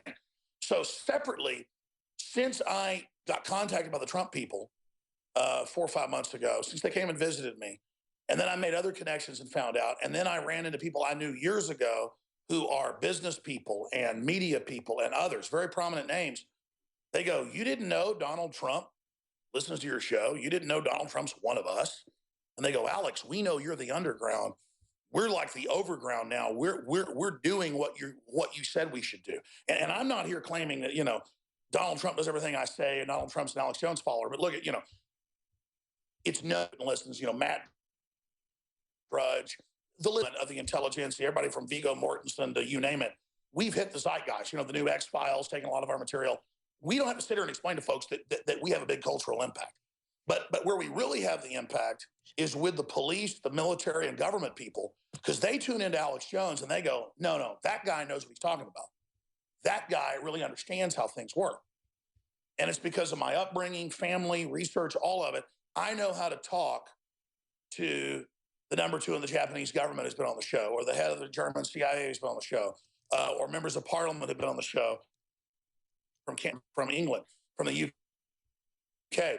So the bottom line is InfoWars and what we do, and what all of you've done such a great job tonight doing, it isn't like you're following Alex Jones's drumbeat. It's a perspective that once you get outside the box, you see it. And a lot of times, David Knight or Jakari or Leanne or any of you guys see it clearer than I do. It's not like it's something special. Once you see it, you go, how did I never see that before? It's like the whole, you know, hidden image photo on the wall, the dot matrix, that once you see it, you say, how did I never see the guy playing the piano? Or how did I not see that design? Or how did I not see that bird, you know, that's in the picture on the wall? So imagine the evil of a group like Salon that to get attention has to have articles about how pedophilia is a great thing. Because they're so liberal, they think people have rights to your kids. You know, these are sick freaks. Having to say, in fact, Buckley, maybe Google it. I forgot the exact headline. It was like, you just type in Salon Donald Trump. It's the latest article. You know, report Trump proven to be a fraud, something like that. And yeah, there it is. Donald Trump is a fraud. Report confirms the billionaire's presidential bid is long and calculated con job. But then you actually read what all these insiders said he was doing. This is what I was told by other insiders, that Trump is freaked out. He can't believe they're putting cancer viruses in the vaccines. He's against that. You know, he can't believe that we make one-sided deals to sell out our industry and shut down our coal power plants, but nobody else shuts theirs down. He can't believe it. So he was this maniac, son of German immigrants, out making tens of billions of dollars, having fun with me, you know, Miss USA, and having all these hot Eastern European, you know, wives and stuff. You know, he's not perfect. But the fact that he'd reach out to me through Roger Stone ago, the fact that I go meet with other people and they go, you didn't know Trump was a listener years ago? And then there's Trump on my show saying, I will not let you down. Let me tell you, again, I'm not bragging. But when I was only on air 2 years, but had the top ratings in Austin, I was contacted by high-level Democrats in Austin, like basically the head of the Democratic Party in Austin. And they said, we want you to come to meetings. You're going to meet Bill Clinton. He's coming to town next month, blah, blah, blah. Don't talk bad about him anymore. We're going to really set you up in politics. And then when I talk bad about Bill Clinton again, because I was playing C-SPAN clips of Chinese generals in the White House and these junkets on C-SPAN, said, okay, now you're going to pay. Now you're going to get it. And a few weeks later, 5 guys in the parking lot physically attacked me saying, shut your mouth about Bill Clinton. They got me fired off local radio, you name it. So it's not just like Donald Trump reached his hand down to me and I said, oh my gosh, somebody reached their hand down from on top. I didn't even watch the X-Files tonight, even though I'm the basis of a lot of the new stuff, because it's kind of like, you know what? I don't need to be that. Culture is going to follow what we do, not the other way around. We wag the tail, not the other way around. So it was a big deal tonight when I read that article that Trump admits he's a fraud. You read the article, it's him in a meeting going, forget the governorship, folks. They're destroying the country. They're taking over. We need to get American jobs back and not let NAFTA and GATT screw us over. I'm going to fight back against this. And then this is what I was told 5 months ago, that no, Trump's awake. He knows what's going on. He is an egomaniac, but he actually wants to be the guy that saves America. That's why the Bilderberg Group's so scared of him. That's why the whole elite is piling on against him. That's why they're doing everything they can to stop him. You think Trump's stupid, folks? If he gets elected and doesn't try to deliver now, he will be the lowest valued thing on earth. He will be the trash to be taken out. He's not going to do that. And that's why I think we're going to see an epic battle now. They're going to do anything they can to stop Donald Trump, folks. Just like they stopped Martin Luther King or Bobby Kennedy or JFK. Not that those men were perfect either, but JFK and Bobby Kennedy and Martin Luther King, if you really read about them, he was better than those two. Martin Luther King Jr., they really wanted to empower humanity. Kennedy cut taxes by 50%. They really wanted to go to the moon. They really wanted to have civil rights. They really wanted to do something good. And these cold-blooded establishment people, they didn't want that. And so here they are saying this article discredits him. It's because this article in Politico certifies him. The fact that that was going on and that was happening. And then I meet with prominent people that I run into that I've known for years, and they finally go, sitting there around their table at their home, they go, Donald Trump was here a few years ago, and we talked about you. Donald Trump knows what's going on. You do your underground stuff, we'll do our above ground stuff, but we're going to save this republic. These aren't people giving me a con game. These aren't people that need to tell me bull. They know how dangerous I am politically if you screw me over or this country. They know I'm a pit bull that will not back down, that will never stop. And the fact is, our spirit of liberty, just like Steve Pachinik, former head of Black Ops for the State Department, said, like rock and roll came out of the South, a mixture of white hillbillies and black blues folks.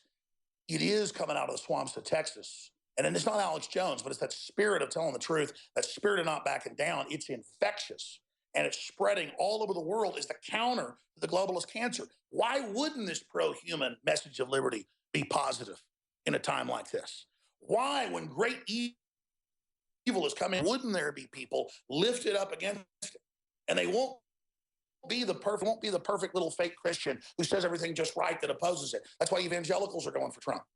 So I turned down the governor sending the state police over, and when he was getting ready to run for president, the Secret Service, once he was the nominee, coming by Access TV and saying, hey, the governor likes you. You ought to go to lunch sometime. Because my sister went to school with his daughter. She's 15 years younger and 14 years younger. And I'd been at barbecues with Bush and all the rest of it. Big freaking deal. I got invited out to Midland one time. Oh, you ought to come to one of the Bush brothers places. I'm on there 2 years. You got a lot of talent.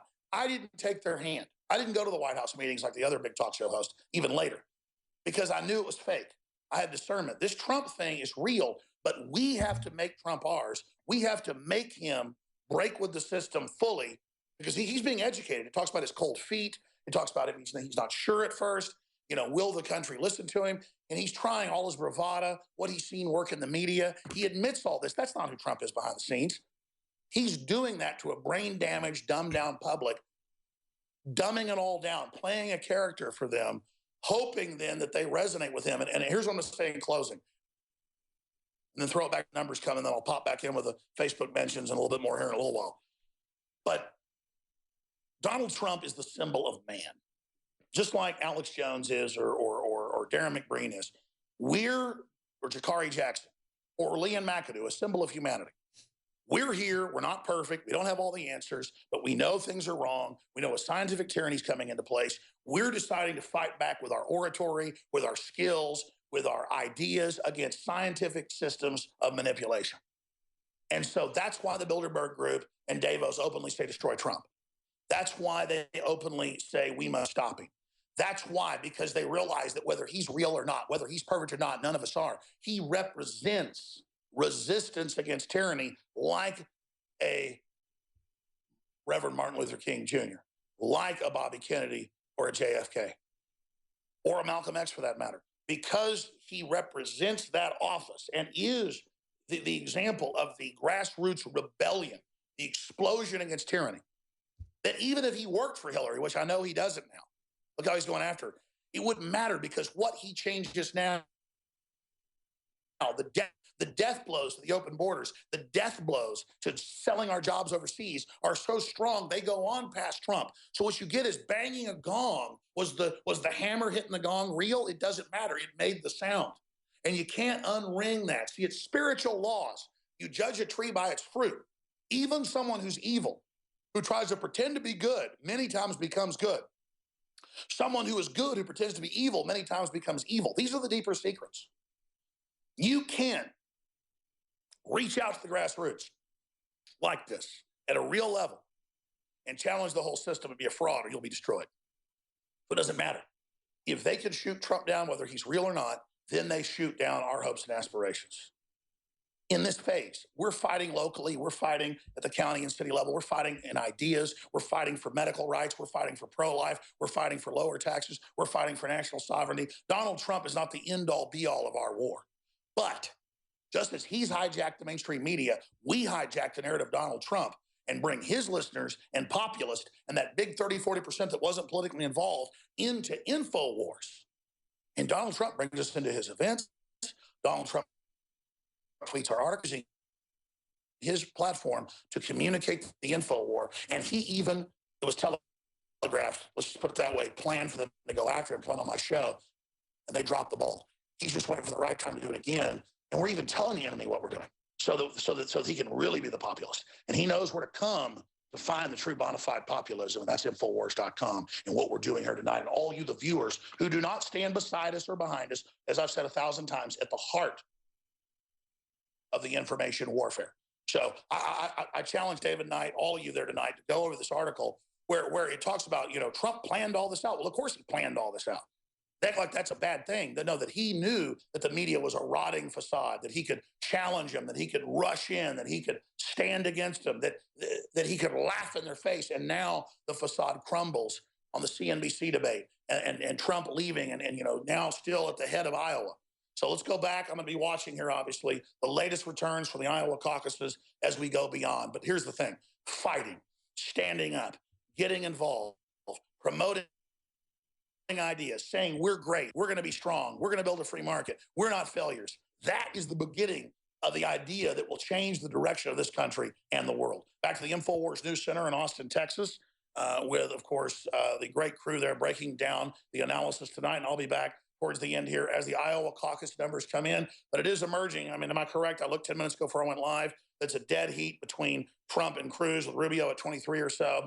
And then we've got Hillary about 3 points ahead of Sanders. Is that correct? That's correct, Alex. There's about 3 points between Cruz and Trump and another 3 points between Trump and Rubio. But, of course, as delegates go, they're showing them right now on CNN that all three would get 5 delegates. Carson would get 1 delegate at 10%. Nobody else would get any delegates. That's the way that they would be apportioning that. That's about 77% of the totals have come in. And what Alex was just saying, Alex, you still there? Yes, sir. What you were just saying about Salon trying to attack Trump, and yet by doing so showed him to be more authentic. I thought that's interesting because that's what I saw in that article in Politico where they were talking about his 18th century foreign policy, saying that we haven't had somebody that really stood up to put America first over the globalist interests since the 1940s with Taft, Robert Taft. Good or bad, he's not there. They don't like somebody they don't own. Yeah. It's just what he said. Listen, I don't want their money. I'm not going with them. That's what they hate, is he's not a puppet. Yeah. Yeah. It's the return of a man. It's the return of a president. Well, he's still in a pretty good position here because if he gets the same number of delegates as everybody else, this is essentially they're so close, 2 or 3 points down from the first place. That gives Cruz some bragging rights, but they're still neck and neck. And then they're going into New Hampshire and other places where Trump's 15 points ahead. Yeah, where he's got a big lead. Yeah, absolutely. So I think it'll be interesting to see that. And Alex, also, there was another article that came out today on was linked to on the Drudge Report from the Texas Tribune, talking about how the feds are planning to cut border monitoring by 50%. And so you've got Governor. Yeah, you got Governor, exactly. But they're going to take it down to even half of the ineffectiveness that it was last year. So you got Republican Governor Abbott and Democrat Congressman Cuellar asking Homeland Security, what are you doing? I mean, this is bipartisan, and they're saying this absolutely makes no sense. It's the implosion of the country. Yeah. It's global government. Yes. They're going to use, they've already collapsed Mexico. They're going to use that to collapse the Southwest and bring in an international emergency with the UN. That's been the plan. If you go back to the Banff Canada documents, 2007, the Judicial Watch sued and got, we cover it in my film Endgame. They say we're going to use border crisis, biological crisis like the flu, and monetary crisis to bring in North American Union integration by stealth. That's a close quote. And that's it. That's what they're doing. I'm going to throw it back to you guys for the next 20 minutes or so. How long are we planning to go here as these numbers come in, another 30, 40 minutes? Yeah, probably to the bottom of the hour. I think we'll have all the numbers in by then. I don't think they're going to change much. They haven't been changing as these numbers have been going up. So it does look like Cruz is in a dead heat with Trump or ahead. He's ahead 3 points. He's got 28%. Trump has 25%, and Rubio has 22%. But the number of delegates that they get is the same. The top three would all get 5 delegates. To CNN. Sorry? That's all according to what? Microsoft is tallying. Oh, yeah, that's right. Yeah. Well, actually, we're trying to pull our Microsoft. It seems like the website has crashed. Does it come back up? So, you know, I'm not sure if that's going through there Microsoft with or the not. Microsoft tally. But of course, I think the interesting thing is that this was a chance. This could have been the last stand for Cruz. It was absolutely imperative that he come out ahead, even if slightly ahead. But he still has an uphill road to try to defeat Trump in terms of these remaining primaries coming up in this month.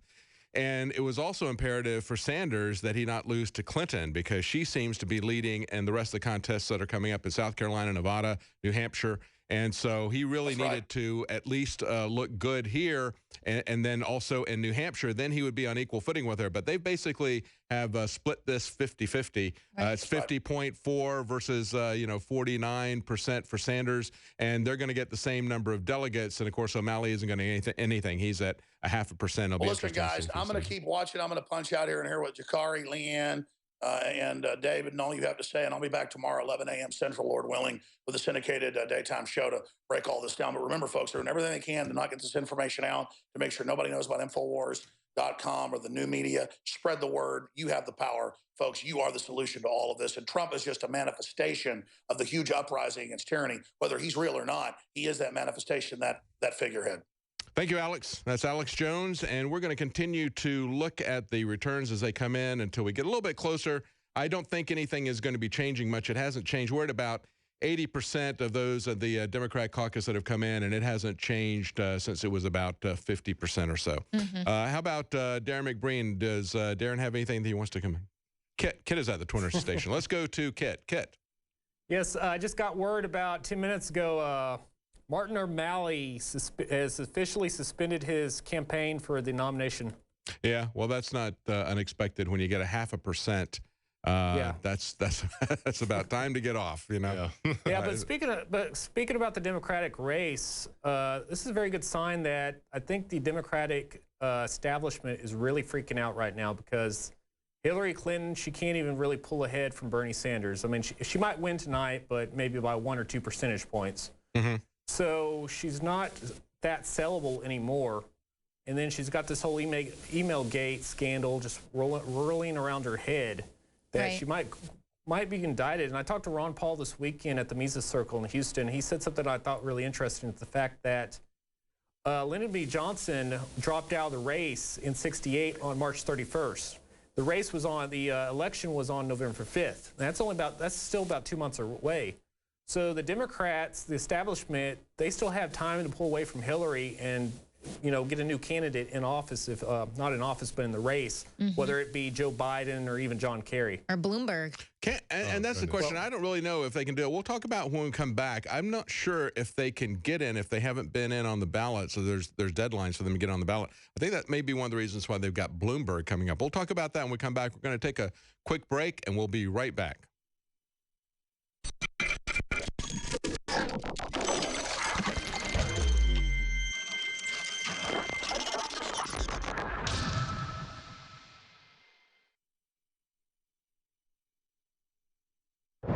I'm running for president. Everyday Americans need a champion, and I want to be that champion. I'm hitting the road to earn your vote, and I hope you'll join me on this journey.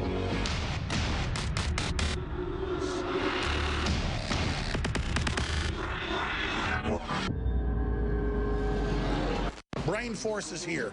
Ladies and gentlemen, I've been on this the last few months. You probably noticed I've been more crazed, more focused, less brain fog, more energy, more special reports, and it's because of Brain Force. One of the worst things with most energy products is it's not sustainable, right? You're going to crash, you're going to feel really bad afterwards. This has a bunch of different antioxidants and compounds and polyphenols. Everybody's on these drugs to knock their brain out because the brain's so fried. We kept changing this formula over and over and over again until it became sort of a grand puzzle. For example, the L-theanine inside of it, that is activated by the different compounds in the yerba mate that we put inside of it as well. This just increases the compounds you already have. This is what you're actually designed to run on. Exactly. It's kind of like a car will run on one form of junkie gas, but it runs really good on what it's designed for. You will find Brain Force, Survival Shield X2, and other game-changing products at InfoWarsLife.com or call 888-253-3139. Introducing Secret 12, the new InfoWars Life vitamin B12 formulation. Most forms of vitamin B12 are highly processed and synthetic and could not be properly absorbed by the body. That's why for real results, so many are having to turn to painful B12 injections, which are known to have higher absorption rates. Now, InfoWarsLife.com is excited to announce that we can bring you our most bioactive, powerful form of B12 that has been developed with our exclusive perfected process. Secret 12 is a binary of nutramedical grade, bioavailable coenzyme forms of B12, methylcobalamin, the same kind used in B12 injections, and adenosylcobalamin. Secret 12 is simply taken by mouth, right on the tongue, and then swallowed. No needles, no injections. Don't take my word for it. Try it for yourself. Discover the secret. Secret 12. Secure your revolutionary Secret 12 formula right now at InfoWarsLife.com or call 888-253-3139. What do you think the chances are that Joe Biden or someone else might enter the Democrat race if Hillary gets indicted? Well, I think they're pretty high. You know, percentage-wise, I don't know, but I bet they're better than 50-50. They're going to need somebody else because the establishment Democrats are not going to accept Sanders, and it looks like right now that it must be really, really bad if they're going to dump an establishment person like Hillary. So I'll bet they're doing a lot of thinking and a lot of talking, and whether it's Kerry or Biden, who knows, or maybe somebody else. And some people say, well, it's awfully late for this, but you know, when Johnson dropped, what was it, in 68, all of a sudden they had a candidate put up there, and that was, I guess, the time McCarthy and McGovern and that sort of thing. So no, they have time to put up another candidate, and I think they're seriously thinking about it, and probably the indictment might be the event that will precipitate it. Okay, and how's your son? He's busting his butt in Iowa with his campaign. Does he have a surprise in store? Do you think people are going to, especially the mainstream media, is going to surprise with his success? Well, it remains to be seen. I mean, it very well could happen because the pollsters aren't known for their integrity, and they're usually biased. So, and the whole caucus system, you know, lends itself to surprises, and a well-organized campaign can, you know, pull something off. So, I think he has a good chance to surprise a lot of people.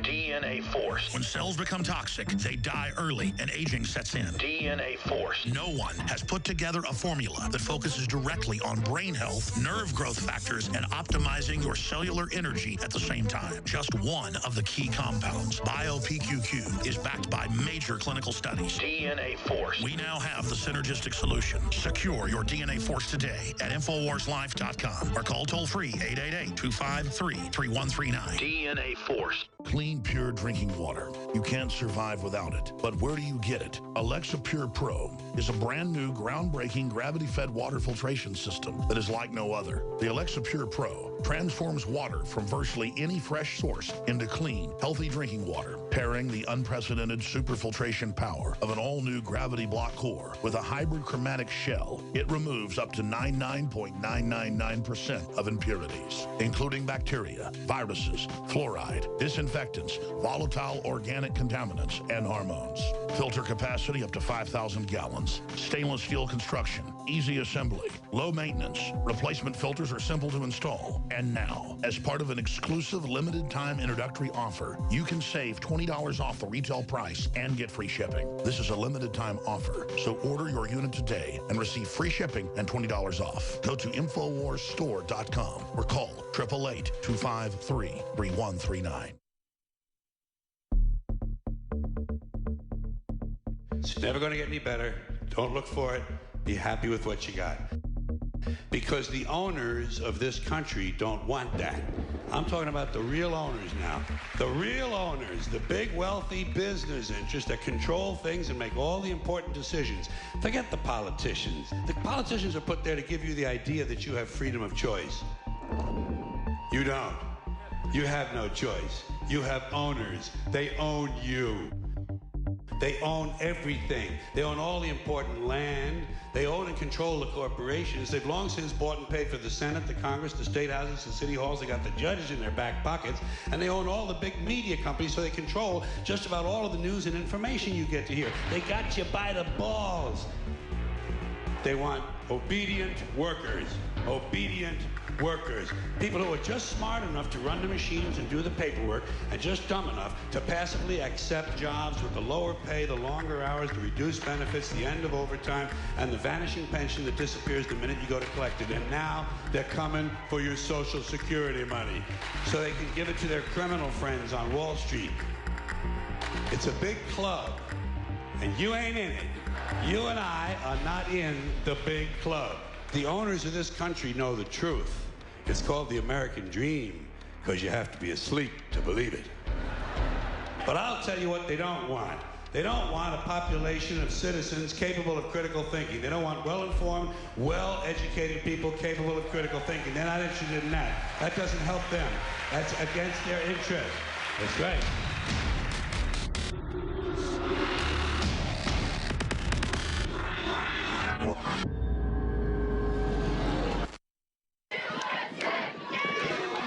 This is an American president. Just add puppet, then vote and repeat every 4 years.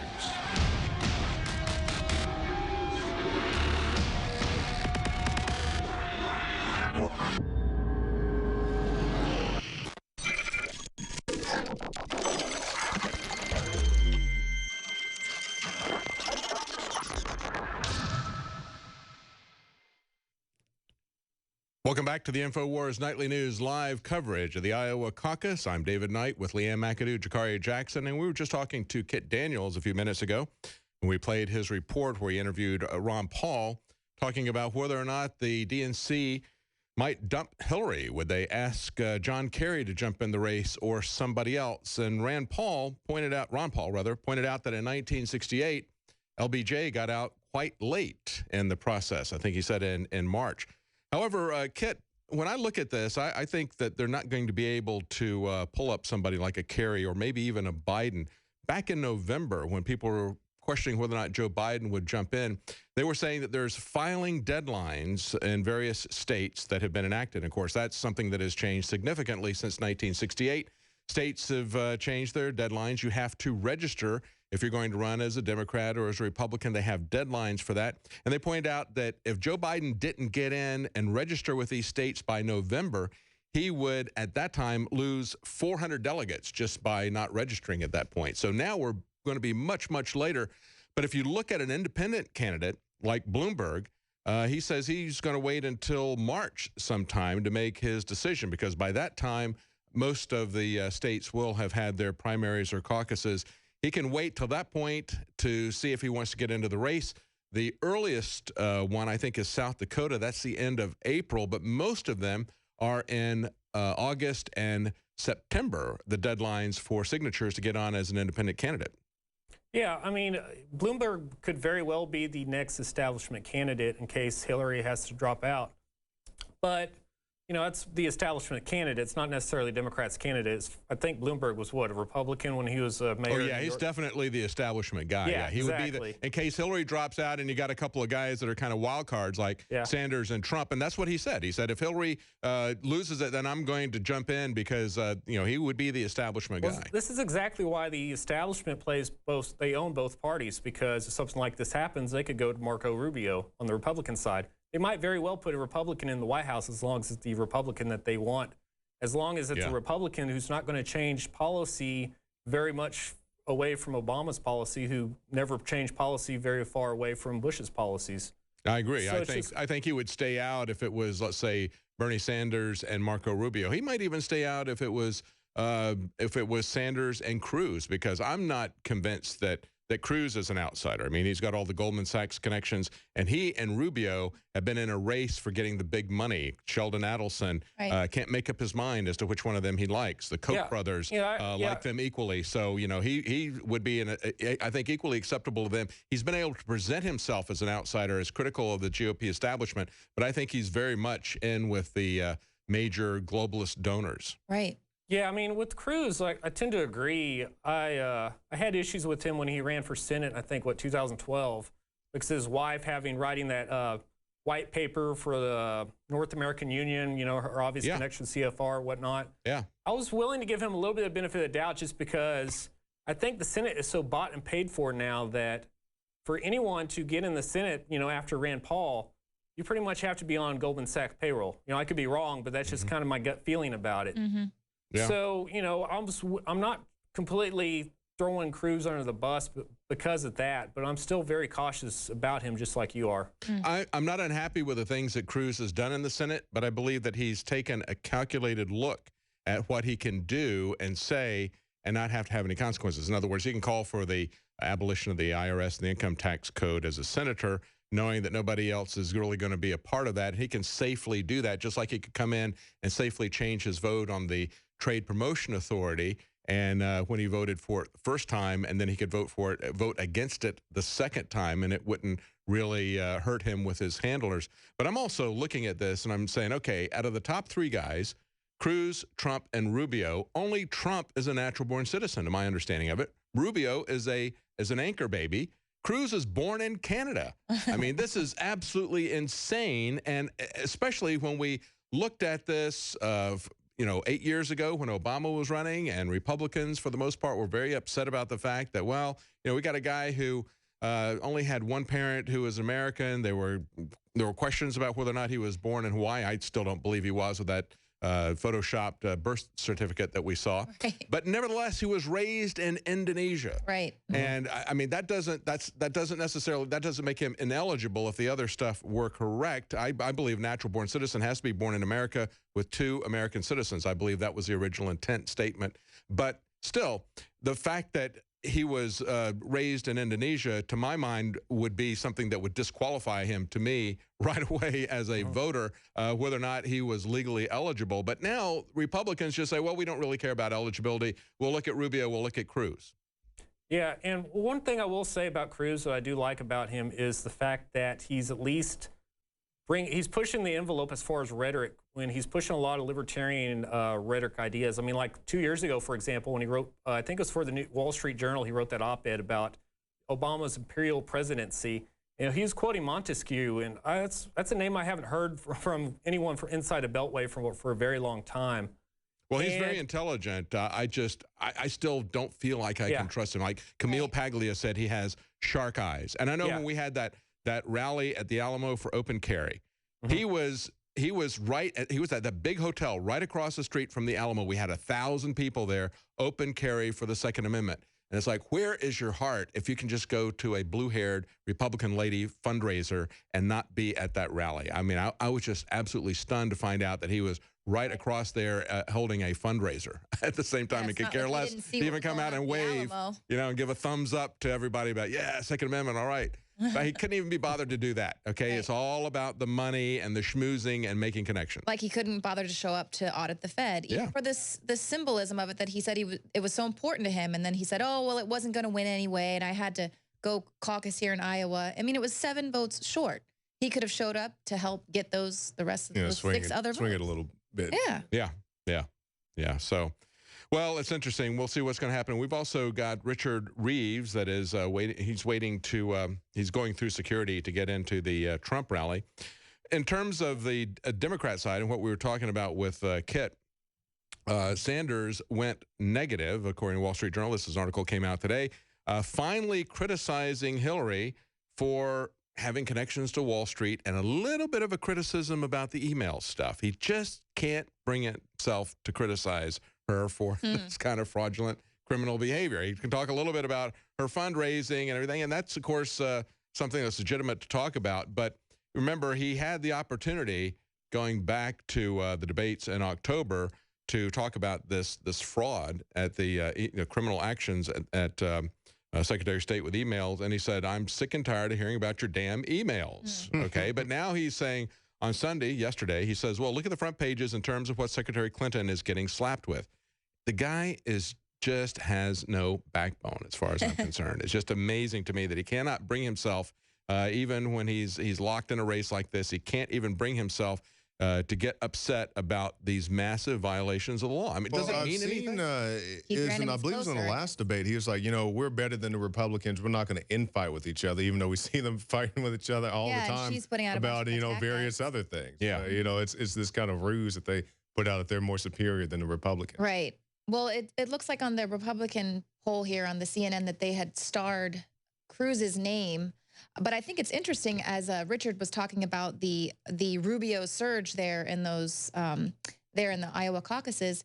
Kind of interesting how we are seeing this surge, and also the surge with Cruz after those calls were made by the Financial Times editor and the other guy there with the large ties to the elite class, saying we need to bring Trump down. It's time to rally around our other guys that are our establishment guys.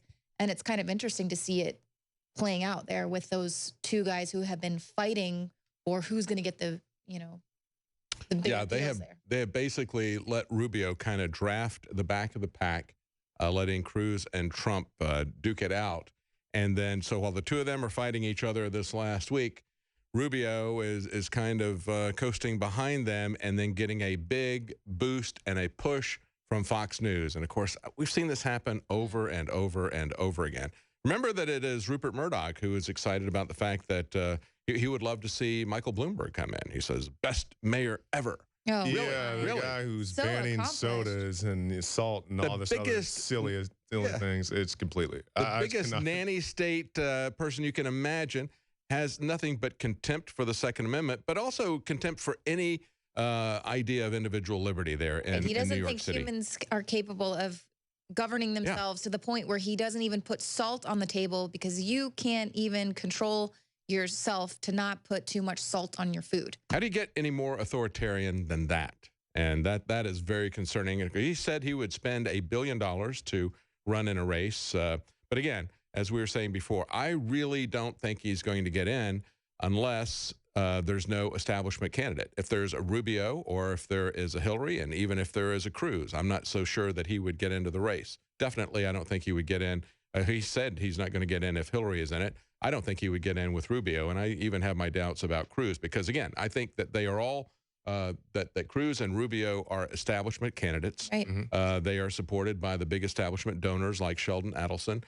They are absolutely under the control of the Zionists like Sheldon Adelson. I mean, make that clear. Those guys, there is absolutely nothing that they will not subordinate for the cause of a foreign government. And to me, that is just absolutely traitorous that they would put another country above the interests of our own. But of course, we see that happening all the time. Yeah, and like that right there is just shocking to me. But the surge after, of course, we had those very high up figures there in the establishment putting out that call to it's time to take out Trump. Yeah, yeah. So, and again, you know, of that. Trump needs to, this is a good time. Trump really needs to double down. He's talked a lot about Cruz's Canadian citizenship. He needs to talk about Rubio being an anchor baby, because he talked about the anchor baby issue, to his credit, when he was talking about the border situation and so forth. We need to understand what a natural born citizen is. And we need to understand that anybody can file a lawsuit. Donald Trump could file a lawsuit. Somebody here in Texas has already filed a lawsuit against Cruz. There's been a lawsuit filed, I believe, in Florida against Rubio, saying that he is not a natural-born citizen. I think there's a very, very strong case that neither of them are eligible to run for president, and yet here they are. Right, and now weren't you pointing out that Rubio's parents weren't citizens, even though they were here in the country, but they weren't citizens yet when he was born? That's right. That's right. His citizenship came under the anchor baby understanding, which I don't think is correct, and that's a broader issue. They became citizens later. Cruz was, his mother was an American citizen, but he was born in Canada. His father was a Canadian citizen at the time, and there were even questions as to whether or not his mother had given up her American citizenship because she was on a Canadian voter roll, although they didn't have a record that she had voted up there. So they go door to door. That may have been why she was put on the roll. because they may have thought it was a census or something like that. Nevertheless, his father was not a citizen. He was not born in America, so he has even less credentials than Obama does, if you look at the official story of Obama. And all of these Republicans who were concerned about Obama are not concerned at all about Ted Cruz. And here's the deal. This guy wants to run on originalists interpreting the Constitution for the Supreme Court. He says, I believe in the Constitution as written. I believe in an originalist interpretation of it, a literal interpretation of it. What did they mean when they wrote the words? Okay, and we're going to go literally by the words. We're not going to go with the living Constitution document, okay? And that's the key. He wants, that's the hypocrisy that we see again and again with Ted Cruz, flipping his position on issues. So he believes in a literal Constitution, he tells the conservatives, except when it comes to his own eligibility to run for president. In that case, he wants a living Constitution that he can interpret however he wishes, not with what was written at the time and the commentaries and the understanding of what those terms mean. That's a very important thing because there's a different understanding today by most people as to what the militia is, but we know exactly what the militia means in the Second Amendment. So these terms that were not defined in the Constitution were clearly understood in the auxiliary documents and the debates that they had at the time. And that's one of the things that really concerns me about Cruz is, again, that hypocrisy that I see. Right. And it's interesting that you bring that up about the language because there is such an effort to redefine words and to change the meaning behind words. Oh, that's the major strategy that they use all the time. Oh, yeah, that's you'll read something like the Bill of Rights will say and or the or, the comma. That's the thing that was in there at one time. Well, the comma means that this is completely separate than what we would interpret it to believe today. They come up with all kinds of things. Well, hey guys, I'd like to make a comment about Marco Rubio. Go ahead. Go ahead, Kit. This website's OpenSecrets.org on political donations. And this is for the Microsoft Corporation, which is, as we all know, is running the software. Tonight. Now, for Republican candidates, now take a look at this. Look who's at the top for Senate for donations. Marco Rubio. Wow. Wow. Yeah, he is the darling of big business, of the big globalists. Make no doubt about it. Yeah, I think this chart here, I think this might explain why he's surging so well in the despite the polls that says he wasn't going to surge quite as well right before the caucus. Right. Yeah, that's right. That's right. Yeah, Fox News loves him. Rupert Murdoch loves him. Microsoft loves him. They've put their money where their mouth is, and now they put their mouth where their money has been put. Right. And now we see the results of it with Marco Rubio. Well, and of course, talking about the nanny state, I mean, it seems that Ted Cruz's efforts to harass people there in Iowa to get them out to vote must have paid off here. He sent out these mailers that they were bright yellow with red on them. It says voting violation, and it's like a report card. It would have the person's name on it, and then all of his neighbors that also did not vote, and they all got an F. An F in showing up to vote. If you don't show up for that caucus, we're going to put it on your permanent record. Oh, right. dare you and all of your neighbors are going to be publicly shamed. It's like out of Animal House. Yeah. You're going to be in super secret, double secret probation. So, I mean, is this like a foreshadowing of what the incredibly childish like after? Yeah, incredibly childish. But, it's interesting to me that what I see in this race, besides the promotion behind the scenes of Marco Rubio, as Kit just pointed out, the #1 senator that Microsoft puts their money behind, people counting the votes tonight, as well as what Richard Reeves pointed out, how he was being pushed relentlessly by Fox News, all the mainstream conservative media. Yes. And this last week, right. I think he's drafted in underneath the conflict between Cruz and Trump fighting with each other. It'll be interesting to see if Cruz sees him as a threat, or if Trump does, and they start coming after him. Because certainly Jeb saw him as a threat. Jeb saw him as taking his place, taking his donors, and that clearly has happened. Bush is basically out of it, folks. He's at 3%.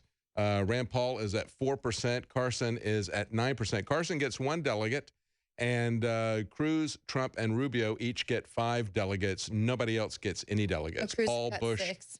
Was that Cruz? Cruz got 6. Oh, yeah, 6. Okay, they've moved it up to 6. Okay, they've adjusted that now. Okay. 6. So 5, 5, 1, and then 0. Yep. Nobody else gets anything besides those top 4. Right. And Carson just gets 1 delegate. So. And he's probably just there because of the evangelical Christians. Now, I wonder where the extra delegate came from, because they've had it 555 and 1 for a long time, and then all of a sudden they add a new delegate. I guess they may have updated the system here. Who knows? Yeah. But that is CNN. We probably should find a more accurate source. Take a look at these things. 2 + 2 is 5. Have we heard from Richard Reeves? Is he at the Trump event yet? I'd like to get something from Richard before we go off the air. They're setting up now. Okay. All right. He did get through the security, though, and they're setting up. Let's play something from Dick Cheney about the Clinton email scandal. He says it raises some serious questions because, you know, Dick Cheney is Mr. National Security. Right. And if you're going to let... trustworthy guy in America, in my opinion. Exactly. Withered out from under his rock to... But you know, when you look at this, everything is sacrificed on the altar of national security.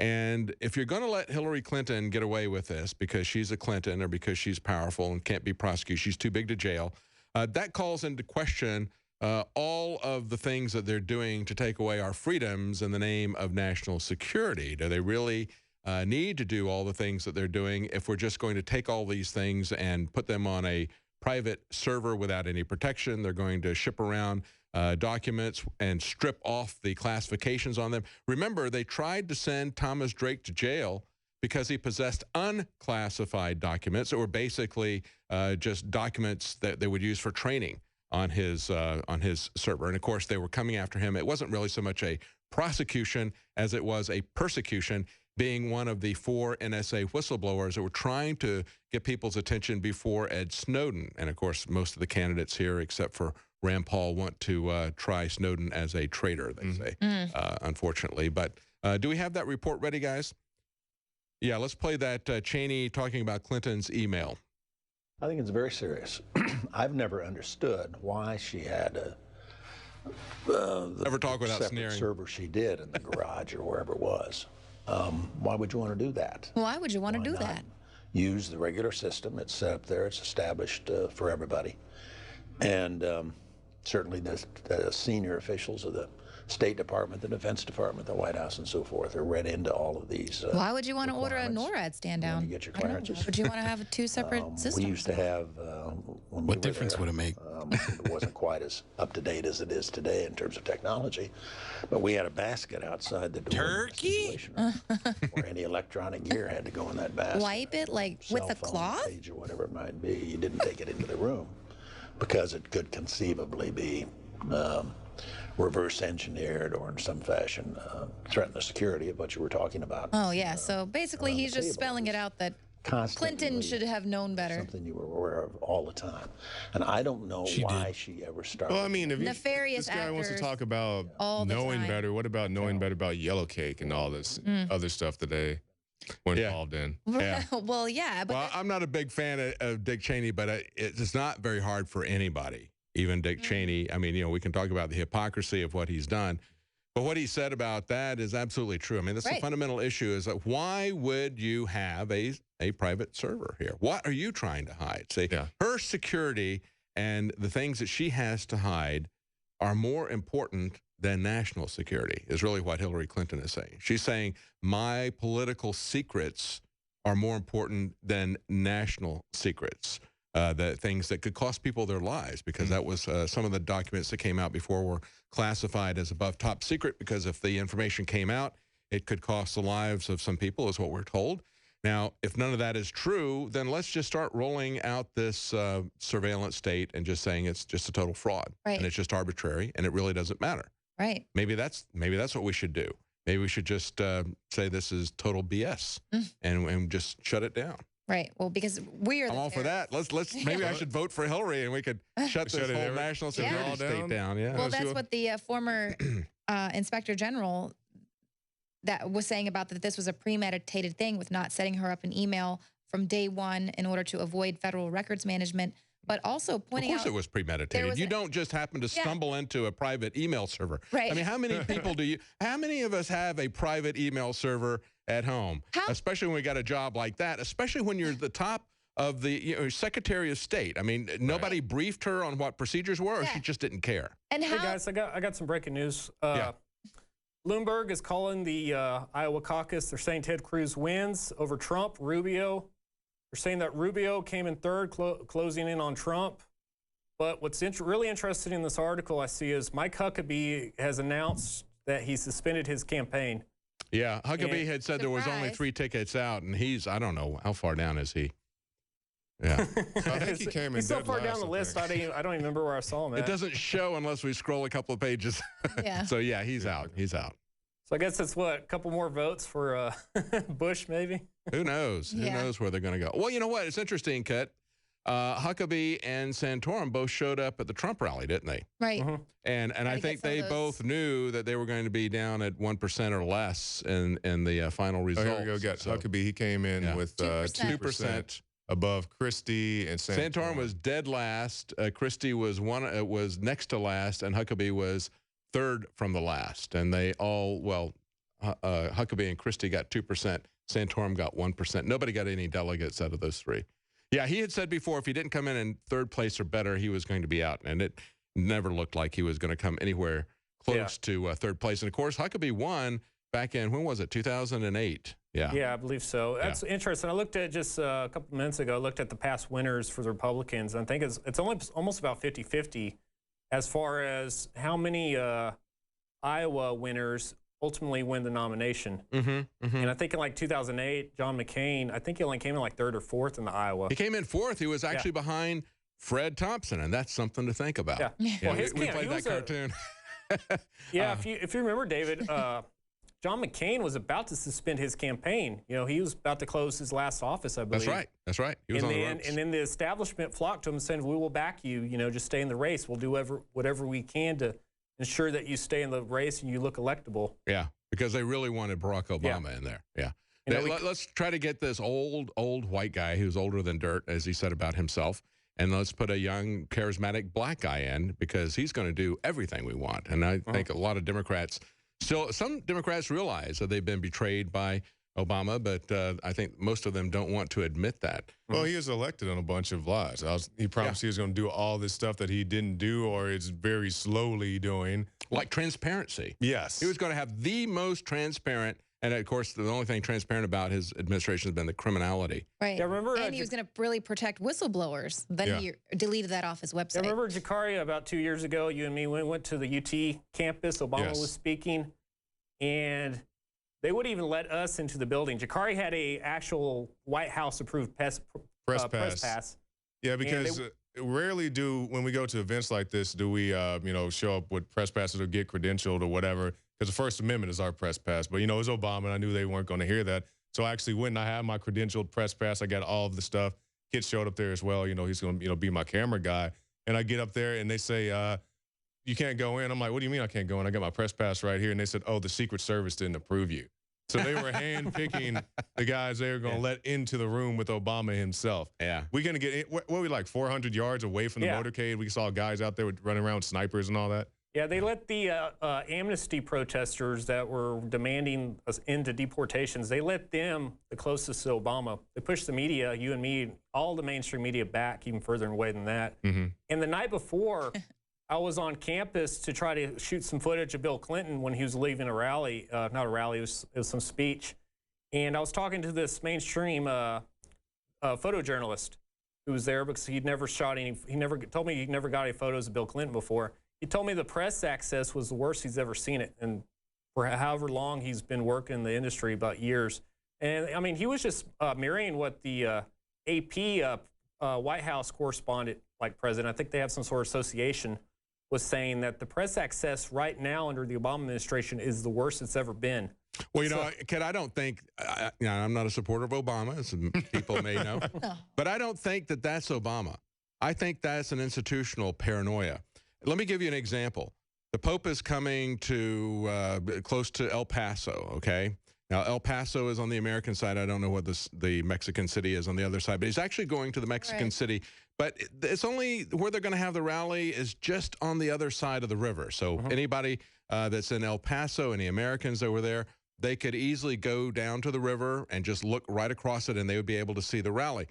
In Mexico, they're encouraging everybody to come see the Pope. But on the American side, they're threatening people, saying you will not get any, they're going to cordon it off, they're going to keep everything away to protect the Pope. See, that's the difference between the American security paranoia and what's going on in Mexico. And so I would basically say to the people in Mexico, you really sure you want to come across the border and live amongst this paranoid security state? Because that city is one of the most dangerous. It's like the murder capital there. I mean, it's one of the most dangerous. Yeah. So, I mean, that I think a lot of what you're seeing is going to get ramped up even worse the next time, because it's just like what we saw every time there's a shooting or anything that happens. They go full-blown martial law. That's what we just saw up in Oregon with the shooting of Lavoy Finicum. Here's a bunch of people out in the middle of nowhere, and he had said the day before he got shot, he goes, all of a sudden, we used to be able to have cordial conversations with the FBI, and now they won't talk to us. They get out of the car. They've got the guns drawn. He does this, and he goes, they're very confrontational. They have ramped up the number of people. They've ramped up the equipment. They're doing constant flyovers with planes and with drones. He goes, why all of a sudden the saber rattling? Why are they getting confrontational? Do they want to provoke violence? And, of course, the next day they killed him. And so we see that kind of paranoia of the government security state. And I think it's only going to increase. It is independent, I think, of whoever is in the White House. Yeah, I mean, bottom line is that George Soros, we saw this in Ferguson. I tried to talk to a protest group up there that just got raided by the cops. I think Marcos was there. They wouldn't even, they made me sit outside for 45 minutes, and then they told me they didn't want to talk to me. And sure enough, a couple of weeks later, we find out that all these groups were being funded by Soros for like, what, I think $33 million. So what they're doing is they're trying to get protesting because they didn't get their checks. Yeah, they're trying to get the local citizens to fight against their local government. Yeah. So then the feds can just go in and federalize everything, take power. Right. I mean, when you can't even work with your local government, that's when tyranny is really going to come into your community. Yeah, absolutely. So we're seeing that over and over again. Do we have Richard and the set up in the Trump? They're having some issues with the network. We might just have to. Well, you know what? I think I think basically what we'll do is have them make a report because and file that report as to what they see there. I'd like to get that live, but if we're having some problems setting up, there's not really. I think we have got the returns as far as they're going to go. And again, to repeat that, we've got Ted Cruz at 28% with 6 delegates. We've got Trump at 24% and Rubio at 23%. So Cruz gets 6 delegates, Trump and Rubio get 5, Carson gets 1 at 9%. Nobody else gets anything. Huckabee says goodbye. And we've had O'Malley say goodbye on the Democrat side. On the Democrat side, they are essentially tied 50-50. Let's pull that up and take a look at how the delegates are allocated on the Democrat side again. Yeah, it's a really 50-50 now. Yeah, it is 50-50. It's 0.2%. It's a 0.2% split right now, according to Microsoft. Wow, it is exactly 50-50. I wonder how come if they're 50-50, she gets 20 delegates and he gets 17. I guess it pays to know somebody, you know? I mean, that's what they're showing on CNN. They're showing them 50-50, but she gets 20 delegates and he gets 17. I guess she gets extra points for being female. She gets extra points for being a Clinton. That's what it is. Right. Yeah, I don't know. Yeah, he's just an old white guy, and he is old. He's 75. He'll be 75 if he were to win the contest. Well, thank you for joining us. That's the end of our coverage for the Iowa caucus. I'm David Knight with Leanne McAdoo and Jakari Jackson, and we'll continue to cover more developments as they come along with the presidential race. Thanks for joining us.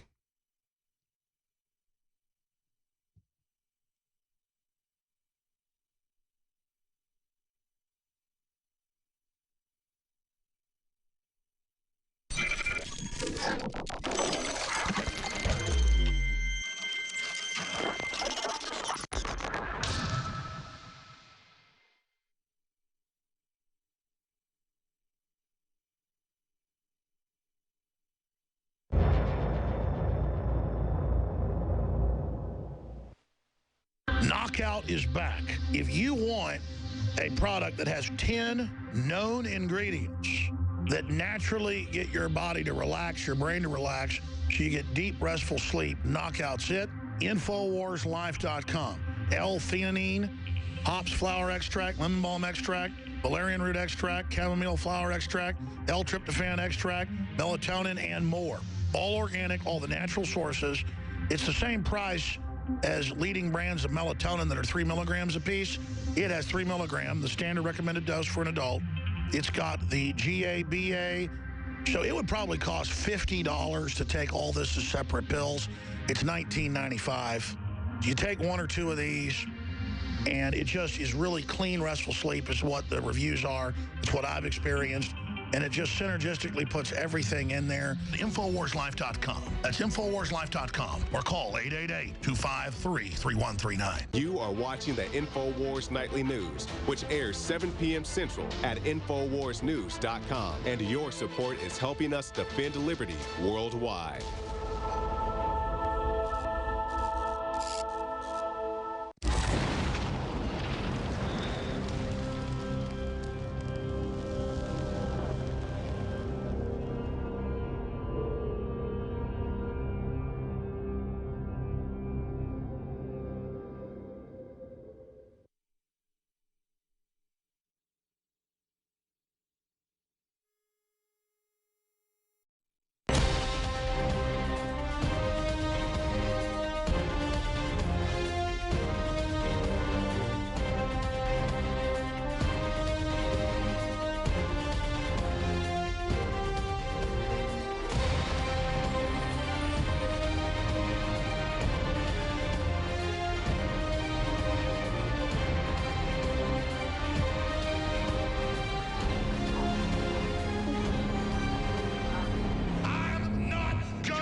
Welcome to the InfoWars Nightly News live coverage of the Iowa caucus, kicking off the 2016 election campaign. I'm David Knight. With me are Leanne McAdoo and Jakari Jackson. We're going to be covering this as the results come in. Now, they have just started the caucus at this moment. 7 o'clock Central Time is when the Iowa caucus begin.